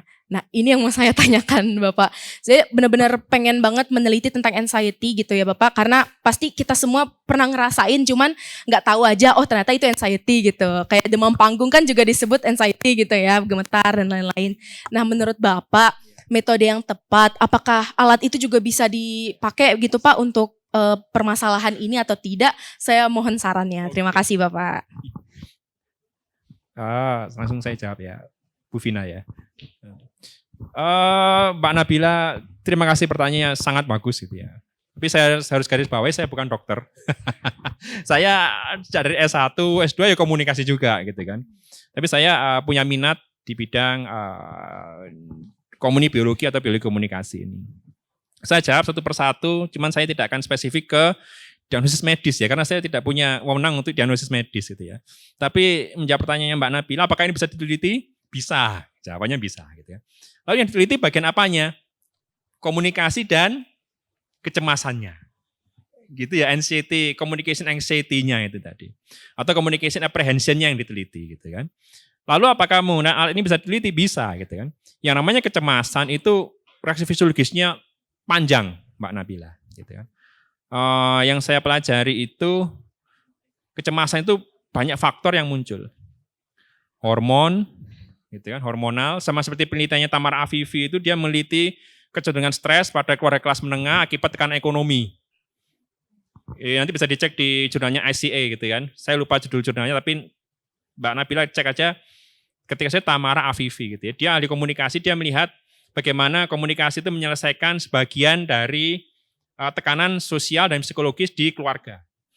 Dia melihat menggunakan alat ukurnya itu hormon gitu ya. Dia minta partisipan, kemudian dikasih sampel gitu ya. Sampel itu ditaruh di mulutnya, di sampel cotton bud ditaruh di mulutnya begini, kemudian dimasukkan dalam plastik, dibekukan gitu ya. Kemudian si Afifi dan timnya tadi mengambil data bekuan sampel tadi dari air ludah, dibawa ke laboratorium, kemudian diteliti kadar hormonnya. Gitu kan. Ternyata memang pada saat ketegangan akibat masalah sosial ekonomi tadi itu memang menimbulkan perbedaan hormon gitu di situ ya. Dan kemudian baru dia menyelesaikan dengan ranah komunikasi gitu ya. Ternyata ranah komunikasi yang baik, komunikasi antara pasangan yang baik itu tadi bisa mengurangi tingkat stres gitu loh ya intinya. Bisa mengurangi tingkat stres di antara keluarga. Tapi juga di sisi lain juga bisa meningkatkan stres gitu ya. Kalau komunikasinya enggak pas gitu ya. Mohon maaf kasusnya ya. Sudah suami punya utang banyak, sang istri mintanya semuanya dituruti. Gitu ya. Tetangga itu loh Pak sudah punya mobil. Apa enggak stres suaminya gitu kan. Enggak tahu istrinya sudah baik-baik gitu kan. Suaminya minta menuntut ini. Rumah tuh harus bersih begini. Nah, apa enggak stres istrinya gitu kan. Tapi apakah bisa diukur? Bisa. Alat ukurnya apa? Banyak alat ukurnya. Termasuk ECG tadi, elektrokardiograf. Atau tes hormon. Tapi kalau tes hormon itu harus ada tim ahlinya di situ, Mbak Nabila gitu kan. Harus ada orang yang berkompeten untuk itu dan harus ada laboratorium yang memang bisa melacak hormon itu. Tamara Afifi di dalam jurnalnya itu menjelaskan dia menggunakan tes ELISA. Saya lupa panjang ELISA itu apa. Jadi melihat kadar hormon kortisol di masing-masing partisipan. Gitu. Dari situ nanti dibandingkan dengan regresi atau apa saya lupa detailnya gitu ya. Nah, baru akhirnya dia berkesimpulan ternyata komunikasi yang baik itu bisa mengurangi stres di dalam keluarga. Ternyata memang begitu kan teorinya gitu kan. Komunikasi bukan panacea, tetapi komunikasi bisa mengurangi efek stres itu tadi. Semoga menjawab pertanyaan Mbak Nabila gitu ya. Terima kasih banyak. Terakhir Oke. Ini sesi diskusi 1, sesi yang pertama selesai. Dan mengingat waktu saya akan buka sesi kedua, namun hanya untuk 2 penanya, ada Bu Agus dan Bapak ya. Boleh, enggak apa-apa Bu, semuanya Bu. Semuanya aja katanya. Aja, Bu. Baik, Bu Agus dulu, monggo silakan. Silakan, terima kasih.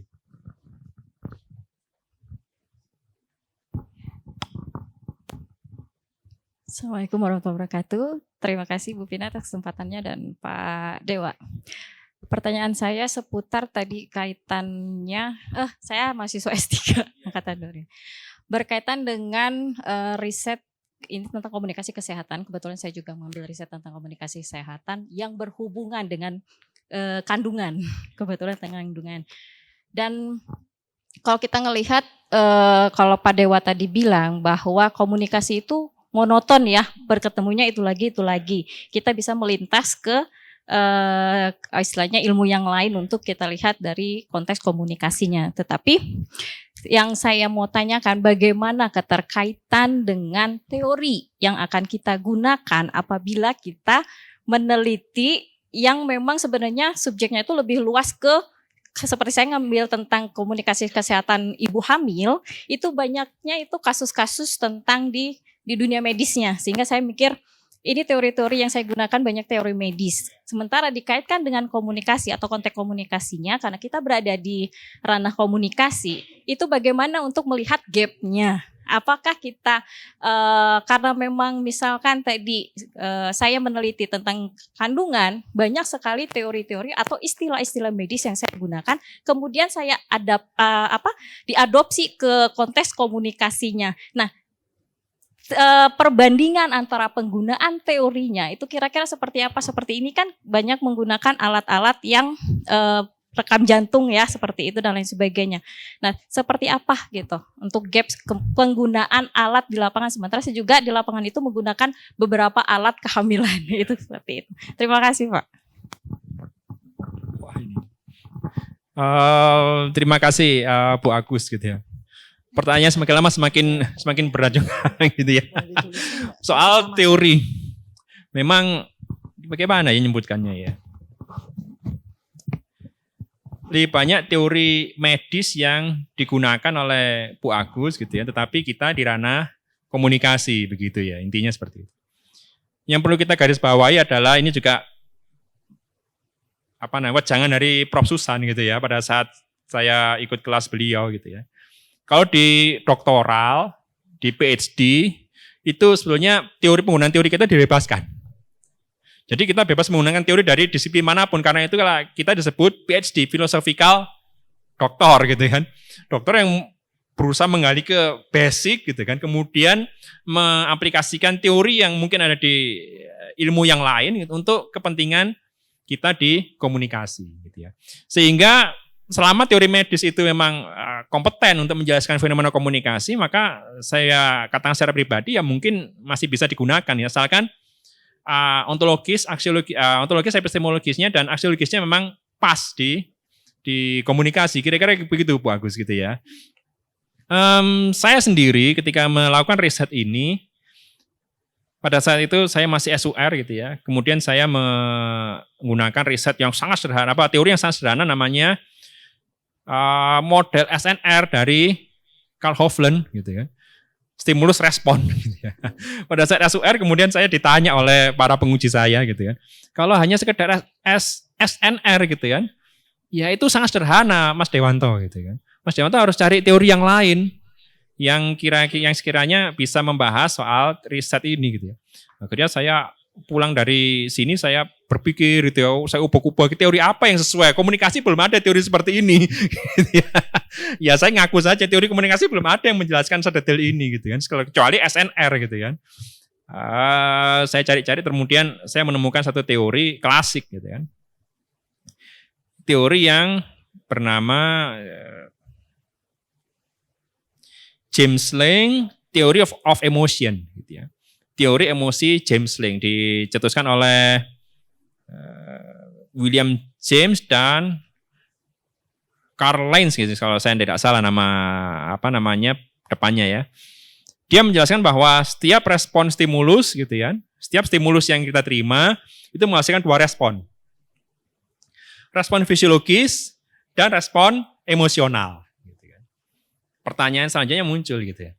Lah kalau stimulus itu kan tidak dibatasi stimulusnya apa gitu kan. Apakah bisa dari media, apakah bisa dari lingkungan sosial, apakah bisa dari media, tapi yang jelas kan efeknya dua gitu kan. Fisiologis dan emosional. Kata James Lange begitu gitu ya. Nah, saya menggunakan alat ini jelas. Alat ini saya gunakan untuk mengukur respon fisiologis dan emosionalnya. Fisiologis saya ukur dengan menggunakan EEG dan ECG. Emosionalnya saya ukur dengan ekspresi wajah. Maka teori itu kompeten akhirnya untuk menjelaskan fenomena di komunikasi. Kan di komunikasi sendiri tidak ada teori yang spesifik membahas soal itu gitu loh, kira-kira seperti itu. Yang kedua jawabannya adalah ilmuwan itu orang yang kreatif Bu Agus gitu ya. Ilmuwan itu tidak bisa dibatasi hanya sebatas metode. Bahkan ilmuwan itu dia harus bisa mencari jalan baru ketika metode ini mungkin tidak bisa memadai untuk mengamati satu fenomena gitu kan. Maka dari itu tidak ada metode yang salah di dalam penelitian gitu kan. Yang salah adalah cara kita menggunakan metode itu. Metodenya tidak salah, tapi cara kita menggunakan metode itu yang bisa jadi mungkin salah kita pahami gitu ya.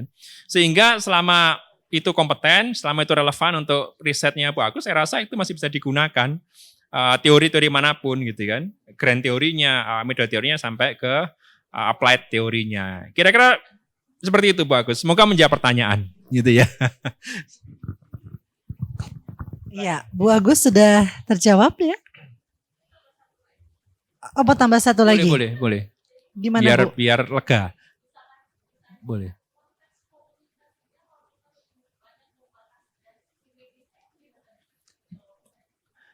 Membahas lebih banyak dari sisi medis gitu ya. Iya. Ya. Komposisinya lebih berat Ya, di betul. non-komunikasi. Ya, terima kasih. Ini yang juga sering ditanyakan di ujian-ujian gitu ya. Lalu apa bedanya penelitianmu ini dengan penelitian kedokteran atau medis? Gitu ya. Jawabannya sederhana, Bu Agus gitu ya. Kalau medis, ontologisnya untuk melihat gangguan patologis, penyakit dan penyembuhannya. Komunikasi hanya melihat proses. Hanya itu saja. Proses neurofisiologisnya, proses biologis di balik itu. Ya sebatas itu. Karena kita tidak punya wewenang untuk melakukan diagnosis. Oh anak ini ketika diteliti anak ini sehat. Dia berhak menyatakan sehat. Tidak kan dokter, bukan saya gitu kan. Nah karena itu selama Bu Agus melihat prosesnya, yang muncul dan proses itu proses yang bisa diarahkan ke komunikasi, maka itu sah gitu kan. Karena Bu Agus sendiri kan mahasiswa komunikasi gitu kan. Maka harus ada aspek komunikasi yang ditemukan di balik itu. Proses apa yang muncul di balik itu. Kira-kira itu yang bisa saya jelaskan. Karena saya sendiri mungkin belum melihat penelitiannya Bu Agus sampai seperti apa gitu ya. Itu saja yang bisa saya jelaskan. Semoga menjawab pertanyaan. Iya. Ya, baik, terima kasih. Ini sebelumnya sudah ada 2 pertanyaan dari Pak Ihsan dan Pak Putra ya. Mohon izin, ini di Zoom pun juga sudah ada yang bertanya Pak. Banyak ya? Iya. Oke, enggak apa-apa. Saya jawab semua insya Allah. Iya. Oke, jadi dari Pak nggak kecewa. Fahmi ya. Pak Fahmi. Dari Pak Fahmi Pak sebentar. Iya. Pak Fahmi Anwar. Pak Fahmi Anwar, saya bacakan saja atau mau langsung bertanya? Oke, saya bacakan saja ya. Jadi Pak Fahmi Anwar ini bertanya, Mas Dewanto. Iya. Bagaimana batasan etis alat neurofisiologi itu Ini benar-benar. bisa menjelaskan fenomena sosial komunikasi? Etis ya. Ya, bukan sekedar respon fenomena sosial komunikasi, bukan sekedar respon aktivitas saraf di otak. Yang saya tahu dalam riset kedokteran ada placebo sebagai kontrol bias penelitian. Ya, betul. Terima kasih Pak Fahmi. Gitu ya. Memang kita harus mengakui keterbatasan riset komunikasi. Gitu kan. Riset komunikasi itu ontologisnya adalah proses sosial. Gitu kan. Sehingga ini saya saran pribadi ke Pak Fahmi ya. Riset ini tidak benar-benar murni eksperimen. Gitu ya. Karena kalau murni eksperimen maka batasan etisnya sangat banyak. Gitu kan. Kontrol ruangannya, kemudian inform concern, pengujian peralatan dan lain sebagainya. Karena itu saran saya untuk riset komunikasi ini dilakukan menggunakan kuasi eksperimen. Kuasi eksperimennya itu prosedurnya seperti eksperimen tetapi dilaksanakan di lingkungan yang lebih natural, gitu ya, lebih natural. Sehingga batasan etisnya sendiri mungkin lebih mudah dikerjakan atau diselesaikan gitu kan. Saya sendiri pada saat saya melakukan riset doktoral saya itu full kuasi eksperimen gitu kan. Kenapa demikian? Kenapa kuasi eksperimen? Karena batasan etis untuk eksperimen penuh pada anak-anak itu sangat berat gitu ya. Mengisolasi anak-anak di lingkungan yang sangat steril itu akan menimbulkan 2 pertentangan besar. Yang pertama adalah respon anak-anak sendiri yang mungkin tidak natural di situ, gitu kan, karena mereka merasa terintimidasi, gitu kan, dan respon orang tua yang mungkin ketakutan pada saat anaknya dimasukkan ke ruang steril, yang kedap tanpa pengawasan, gitu kan, itu saya berani jamin itu tidak akan diizinkan, gitu kan. Bahkan ini pengalaman pribadi saya ya, target saya itu meneliti 30 partisipan gitu, tapi hanya dapat 26 orang. Karena yang 4 partisipan ini kendalanya di perizinan dan ketidaksediaan orang tua untuk menjadikan anaknya itu menjadi partisipan gitu. Padahal itu lingkungan yang saya gunakan natural gitu ya, bukan kontrol ketat, eksperimen penuh gitu kan. Dan itu pun masih banyak pertentangan gitu ya. Sehingga saran saya untuk komunikasi memang alangkah lebih baiknya kalau memang bisa eksperimen dan etisnya bisa dikerjakan, maka eksperimen lebih baik gitu ya. Tapi kalau tidak bisa, maka kita bisa gunakan kuasi eksperimen. Semoga menjawab pertanyaan Pak Fahmi. Iya, Pak Fahmi bisa bagaimana Pak Fahmi? Oke, kelihatannya aman ya. Aman ya. Berarti sudah terpuaskan Pak. Semoga puas gitu ya. Oke, baik, selanjutnya Dari mana? Pak Ilham sebelum Pak Putra ya. Mangga Pak. Silakan Pak Ilham. Pak Ihsan. Pak Ihsan. Pak Ihsan. Silakan Pak Ihsan. Monggo. Iya, silakan. Iya. Terima kasih kepada Bianti mengadakan acara ini luar biasa. Kegiatan ini saya sangat antusias sekali. Ketika tadi cerita Mas Fajar tentang bagaimana landscape riset komunikasi kita sangat spesifikasi relatif terbatas. Karena ketika kita melihat dalam jurnal-jurnal internasional horizontal riset komunikasi dalam konteks kesehatan ini dengan pendekatan eksperimental sangat-sangat luar biasa. Iya, betul. Saya teringat 3 tahun lalu saya diminta untuk membimbing satu mahasiswa program TVF di film. Dia meneliti tentang bagaimana dampak instrumen-instrumen tertentu terkait dengan emosional. Kemudian singkat cerita, ya, saya harus menerima itu dan kebetulan saya juga mengampu beberapa tahun untuk MPK kuantitatif, metode survei, analisis isi, tetapi eksperimental. Iya. Terpaksalah saya harus searching berbagai macam terkait dengan pencarian alat untuk mengukur dampak emosional dan seterusnya. Singkat cerita saya ke fakultas sebelah psikologi gitu ya. Sana juga sangat terbatas. Ternyata kemudian dalam proses itu, kemudian 3 tahun yang lalu saya dapat selembar kertas tugas belajar untuk menghentikan proses bimbingan dan pengajaran. Jadi singkat cerita waktu itu terhentilah membimbing. Tetapi yang mau saya ceritakan bahwa bagaimana saya melihat bahwa keterbatasan yang kita hadapi di dalam konteks atmosfer riset eksperimental menemui berbagai macam kendala. Nah, terkait dengan ini mungkin saya akan minta pandangan Mas Fajar terkait dengan mungkin standarisasi dalam riset. Mungkin tadi juga Mas Fahmi juga ya sudah menceritakan tentang validitas internal dengan pendekatan kuasikah atau pure daripada eksperimental. Ketika waktu mahasiswa IPM itu beli alat yang dikulik gitu ya, karena pada waktu itu tidak bisa di ACC, kesulitan buat mahasiswa. Nah, saya ingin bertanya Mas Fajar terkait dengan ini mungkin validitas internal riset dan juga terkait dengan measurement di dalam riset kuantitatif khususnya eksperimental. Kalau kita di dalam riset kuantitatif tentu kita sangat mengagungkan yang namanya validitas internal, di mana kita menggunakan kaidah ceteris paribus bahwa di luar daripada variabel kita teliti kita harus mengkondisikan dia adalah konstan, sehingga kita memastikan bahwa efek-efek daripada emosional yang terjadi itu betul-betul daripada treatment, bukan daripada efek-efek tertentu. Misalnya ketika saya diukur hal berbarengan saya menerima WA dari orang ataupun dari BNI seperti itu, yang seharusnya saya sedih gitu ya, jadi saya bahagia gitu. Nah, kita membuat sebuah kontrol bagaimana kaidah ceteris paribus bekerja, bahwa kita memang melakukan treatment untuk melakukan validitas internal yang oke. Di kita atmosfer itu relatif belum tersedia infrastruktur itu gitu kan ya. Pendekatan kuasi eksperimen cenderung banyak melahirkan bias-bias yang agak sulit dipertanggungjawabkan, yang kita tidak tahu gitu kan ya, seperti itu. Tetapi juga bukan berarti eksperimental murni tanpa hambatan. Pengkondisian menyebabkan deg-degan gitu kan ya, untuk diperiksa itu deg-degan juga. Jadi itu juga menjadi hal yang mestinya kan ada sebuah protokol yang clear yang harus kita desain seperti itu. Nah, pertanyaan saya itu yang kedua mungkin lebih pada sejauh mana standarisasi pengukuran daripada neurofisiologi, emosional, alat-alat measurement Iya. itu apakah ada standar baku di dalam Iya. sekolah dunia, Betul. sehingga ini terkait dengan komunikasi yang Betul. berkualitas Iya. dan kualitas. Terima Iya. kasih. Wah, pertanyaannya metodologis ya Pak Fahmi.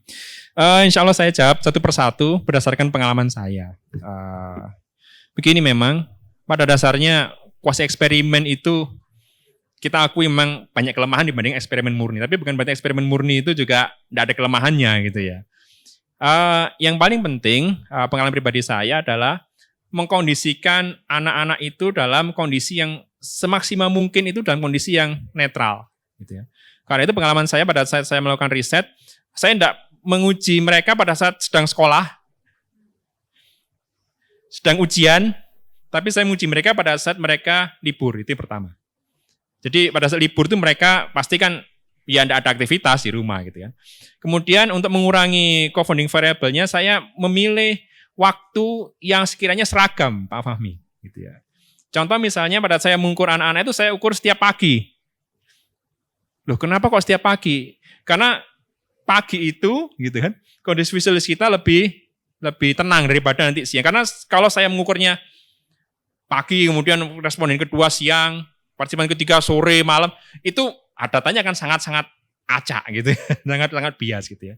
Sehingga dimaksimalkan untuk mengatur, mengurangi confounding variable itu, tapi tanpa kita benar-benar menghilangkan confounding variabelnya semua. Karena confounding variable itu di dalam buku-buku psikologi ya itu tidak bisa hilang dari kuasi eksperimen gitu. Yang bisa kita lakukan adalah meminimalisasikan itu Pak Fahmi gitu ya. Semoga menjawab pertanyaan yang pertama gitu kan. Jadi semaksimal mungkin kita usahakan mengatur kontrol itu, mengatur situasi itu senatural mungkin, tapi bukan natural yang benar-benar bebas, tapi natural yang kita setting semaksimal mungkin. Misalnya pada saat dia bermain video game ya dari laptop, ukurannya laptop dari jarak laptop ke orang itu berapa jauh gitu ya. Volumenya seberapa besar gitu kan. Kemudian kondisi lingkungannya itu diusahakan pada saat dia bermain ya tenang gitu ya. Ini yang jangan ini bermain kemudian yang lainnya teriak-teriak. Saya sebatas itu yang bisa kita lakukan untuk mengontrol validitas internalnya. Kemudian yang kedua untuk peralatan medis gitu ya. Apakah peralatan medis ini valid secara ilmiah? Secara umum peralatan medis itu pada saat dia dibeli dari pabrik dia valid, gitu kan. Secara umum valid gitu ya. Tetapi validitas itu lama-kelamaan akan bergeser. Karena itu setiap 1 tahun alat medis itu harus dikalibrasi ulang. Gitu ya kira-kira Pak Fahmi ya. Proses kalibrasi ECG dan EEG itu berbeda. Kalau EEG itu otak, meskipun saya menggunakan MUS EEG dengan 4 channel, kalibrasinya juga tetap menggunakan kalibrasi 64 channel. Jadi data dari 4 channel ini nanti dikalibrasi dibandingkan dengan data 64 channel. Kalau itu datanya seragam, maka itu valid. Gitu kira-kira ya. Yang kedua, MUS EEG yang saya gunakan, dia punya fitur auto calibration. Itu Pak Fahmi. Sehingga itu mengurangi beban saya untuk melakukan kalibrasi ulang. Karena setiap kita gunakan, dia baru mau mengukur kalau alatnya sudah pas. Gitu kira-kira Pak Fahmi ya. Nah ECG itu kalibrasinya ada 2 cara kalibrasinya. Tapi bukan saya yang melakukan kalibrasi, tapi bidang teknis kedokteran ya. Kalibrasinya 2 cara. Yang pertama adalah membandingkan data EEG ini tadi dengan data tandingan yang namanya Gordon measure itu tadi. Gordon measure itu alat ECG-nya diberikan voltase 1 milivolt gitu ya. Nanti grafiknya kira-kira mau jadi 1 milivolt enggak kira-kira di grafik ECG-nya itu tadi. Yang kedua adalah dibandingkan dengan ECG medis kedokteran yang benar-benar asli gitu kan. Dari perbandingan 2 tahap tadi, voltase dan perbandingan dengan alat yang lain, maka itu bisa dinyatakan alat itu valid gitu ya. Tetapi kalau kita beli alat itu dari pabrik, saya rasa itu sudah valid dulu secara instrumen gitu kan. Semoga menjawab pertanyaan. Boleh. Boleh.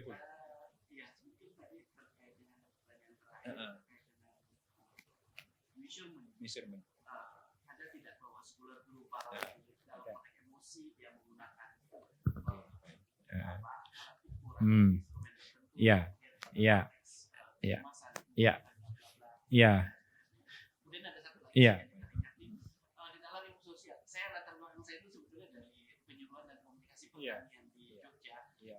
Eksperimental tidak asing sebetulnya buat Iya. saya, karena kita ada waktu eksperimental di beberapa SKS.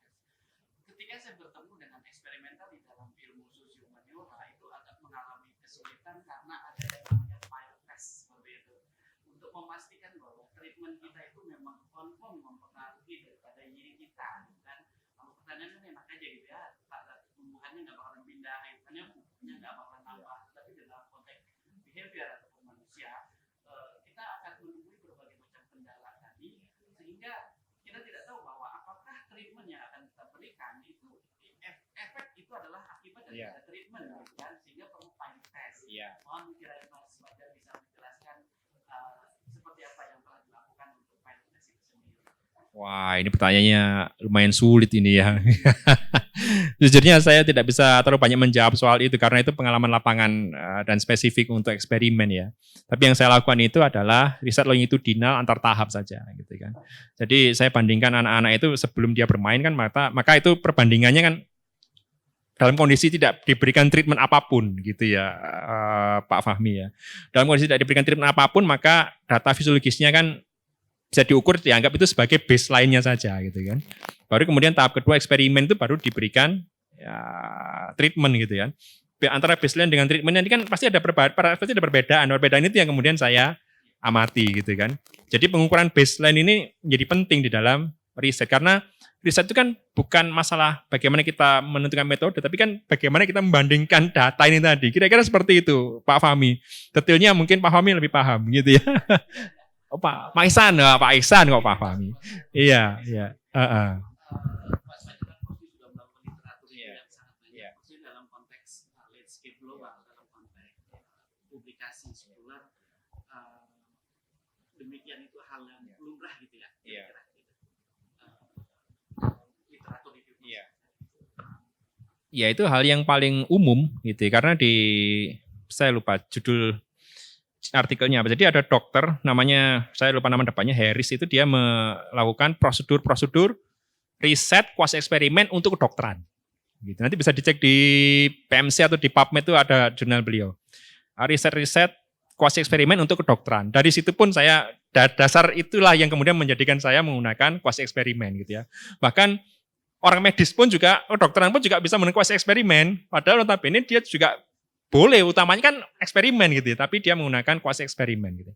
Di dalam artikel itu dijelaskan bahwa ada satu proses eksperimen yang namanya O1XO2. Prates, eksperimen, pretest gitu ya. Pretestnya itu untuk baseline-nya, eksperimen pemberian treatment, post-test setelah treatment.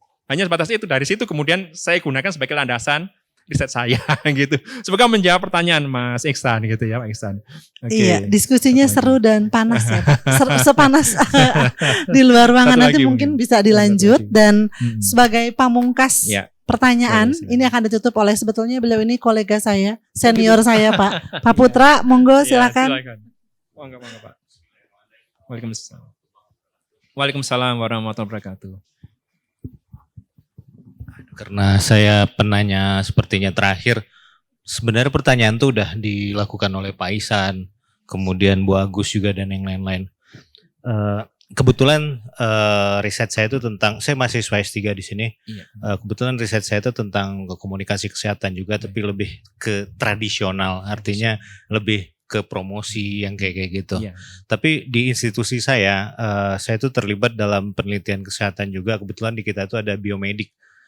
Prodi kayak gitu. Cuma yang saya lihat, yang saya lakukan di situ cuma bagian ya fungsi kita sebagai orang sosial, sebagai orang komunikasi, mereka mendevelop sebuah tools, kemudian meriset, kemudian mengkalibrasi, kemudian kita coba memasarkan, kita coba mensosialisasikan ke masyarakat. Nah, kalau yang saya dengar tadi sebenarnya saya mau nanya soal kalibrasi juga. Cuma udah ditanya sama Pak Ihsan, cuma jawabannya tuh sepertinya kurang memuaskan saya gitu. Jawaban saya kalibrasi. Iya betul. Soalnya pengalaman saya kalibrasi itu tidak hanya bercerita tentang auto calibrate apa semua enggak. Iya, Sebenarnya kalibrasi alat itu kan kita harus ada yang certified. betul. Bahkan dengan alat kata alat Iya, seperti ini iya, itu kan iya, betul. itu hanya alat kalau di tes darah itu misalnya ya. Iya, Kalau gula darah, kalau yang kita lakukan di sini kan tes gula semasa ya. iya. Dengan alat seperti ini. Harusnya yang diukur tuh kan HbA1c, HB apalah istilahnya ya, orang medik itu. Artinya kalau kita mengukur sebuah fenomena Iya. itu harus panjang eksperimennya, tidak hanya reaksional. Iya, betul. Betul nggak sih Pak? Iya. Harusnya seperti itu. Maaf Iya. kasih tahu saya kalau saya salah gitu. Iya. Saya sama-sama belajar gitu. Nah, Iya. terus dengan alat seperti ini pun kalau misalnya kita mau melakukan riset itu harus certified. Misalnya kalau di Indonesia tuh Sukovindo. Artinya mereka kayak alat ukur darah, tekanan dan Iya, sebagainya, iya. yang EKG yang kayak gini juga rumah sakit tuh kan nggak hanya membandingkan dengan alat itu saja, tapi mereka datang inspektor dari luar, Iya, alat betul. kami masih ini nggak, masih matching nggak kayak Betul, gitu. betul. Harusnya Iya. sih seperti itu. Iya, betul. Saya salut dengan riset yang Bapak lakukan. Artinya ini membuka wawasan saya untuk berpikir lebih terbuka lagi ya, open mind lah artinya kita sebagai orang komunikasi. Bapak melakukan suatu langkah upaya yang luar biasa. Kalau tadi kita terkungkung cuma bagian promosi, bagian sosialisasi atau bagian terapeutik, ternyata dengan apa yang Bapak lakukan ini membuka wawasan mungkin yang adik-adik kita dari magister mungkin lebih ini lagi. Intinya itu sih yang saya tanyakan Iya, betul. tentang kalibrasi, tentang maaf kata kalau saya tadi berpikirnya gini Pak, Iya. Bapak tuh terlalu offside Saya- risetnya, tapi bagus, saya suka. Ya pertanyaannya itu aja sih. Iya. Bukan pertanyaan sih, pertanyaan udah dilakukan Kang Ihsan tadi. Closing statement, bukan closing statement juga apa ya? Menanggapi ya. Diskusi aja Bu. Itu aja. Diskusi aja. Iya. Saya jadi bingung. Tapi intinya itu Iya. apa tentang Kalibrasi. alat-alat ini Iya. apakah Valid. valid hasilnya itu sih. Oke, iya. Ya, terima kasih banyak Pak Putra. Begini Pak Putra, memang kalibrasi itu harus dilakukan ahli. Itu yang paling penting seperti itu ya. Bahkan di kampus saya di Perwijaya itu laboratoriumnya menyediakan kalibrasi alat-alat medis gitu ya. Sehingga kalibrasi itu tidak bisa dilakukan oleh saya sendiri, itu pasti udah tidak bisa gitu kan. Yang jadi permasalahan adalah apakah alat itu ketika kita beli sudah terkalibrasi? Nah itu pertanyaannya kan. Kalau kita sudah beli itu, saya rasa itu sudah terkalibrasi dari pabriknya, gitu kan. Karena dia pasti akan terkalibrasi dulu. Tidak mungkin kita beli alat kemudian kita kalibrasi ulang. Kita beli alat baru misalnya patient monitor. Wah saya tidak yakin ini alat ini valid ini. Nah kalau kita tidak yakin dengan alat itu, kenapa kita beli alat itu? Pertanyaan gitu kan. Kalibrasi itu dilakukan, yang saya tahu ya, kalibrasi dilakukan setelah, kalau ECG itu setelah 100 kali pemakaian, Pak Putra gitu ya. Setelah 100 kali pemakaian atau selama 1 tahun, pemakaian rutin selama 1 tahun, mana yang lebih dulu dipakai, maka itu dia harus kalibrasi ulang. Gitu ya. Nanti tukang kalibrasinya akan melihat apakah ini ada pergeseran nilai gitu kan, dan sebagainya, baru nanti dia akan mengukur, mensetel alatnya tadi seperti semula gitu ya.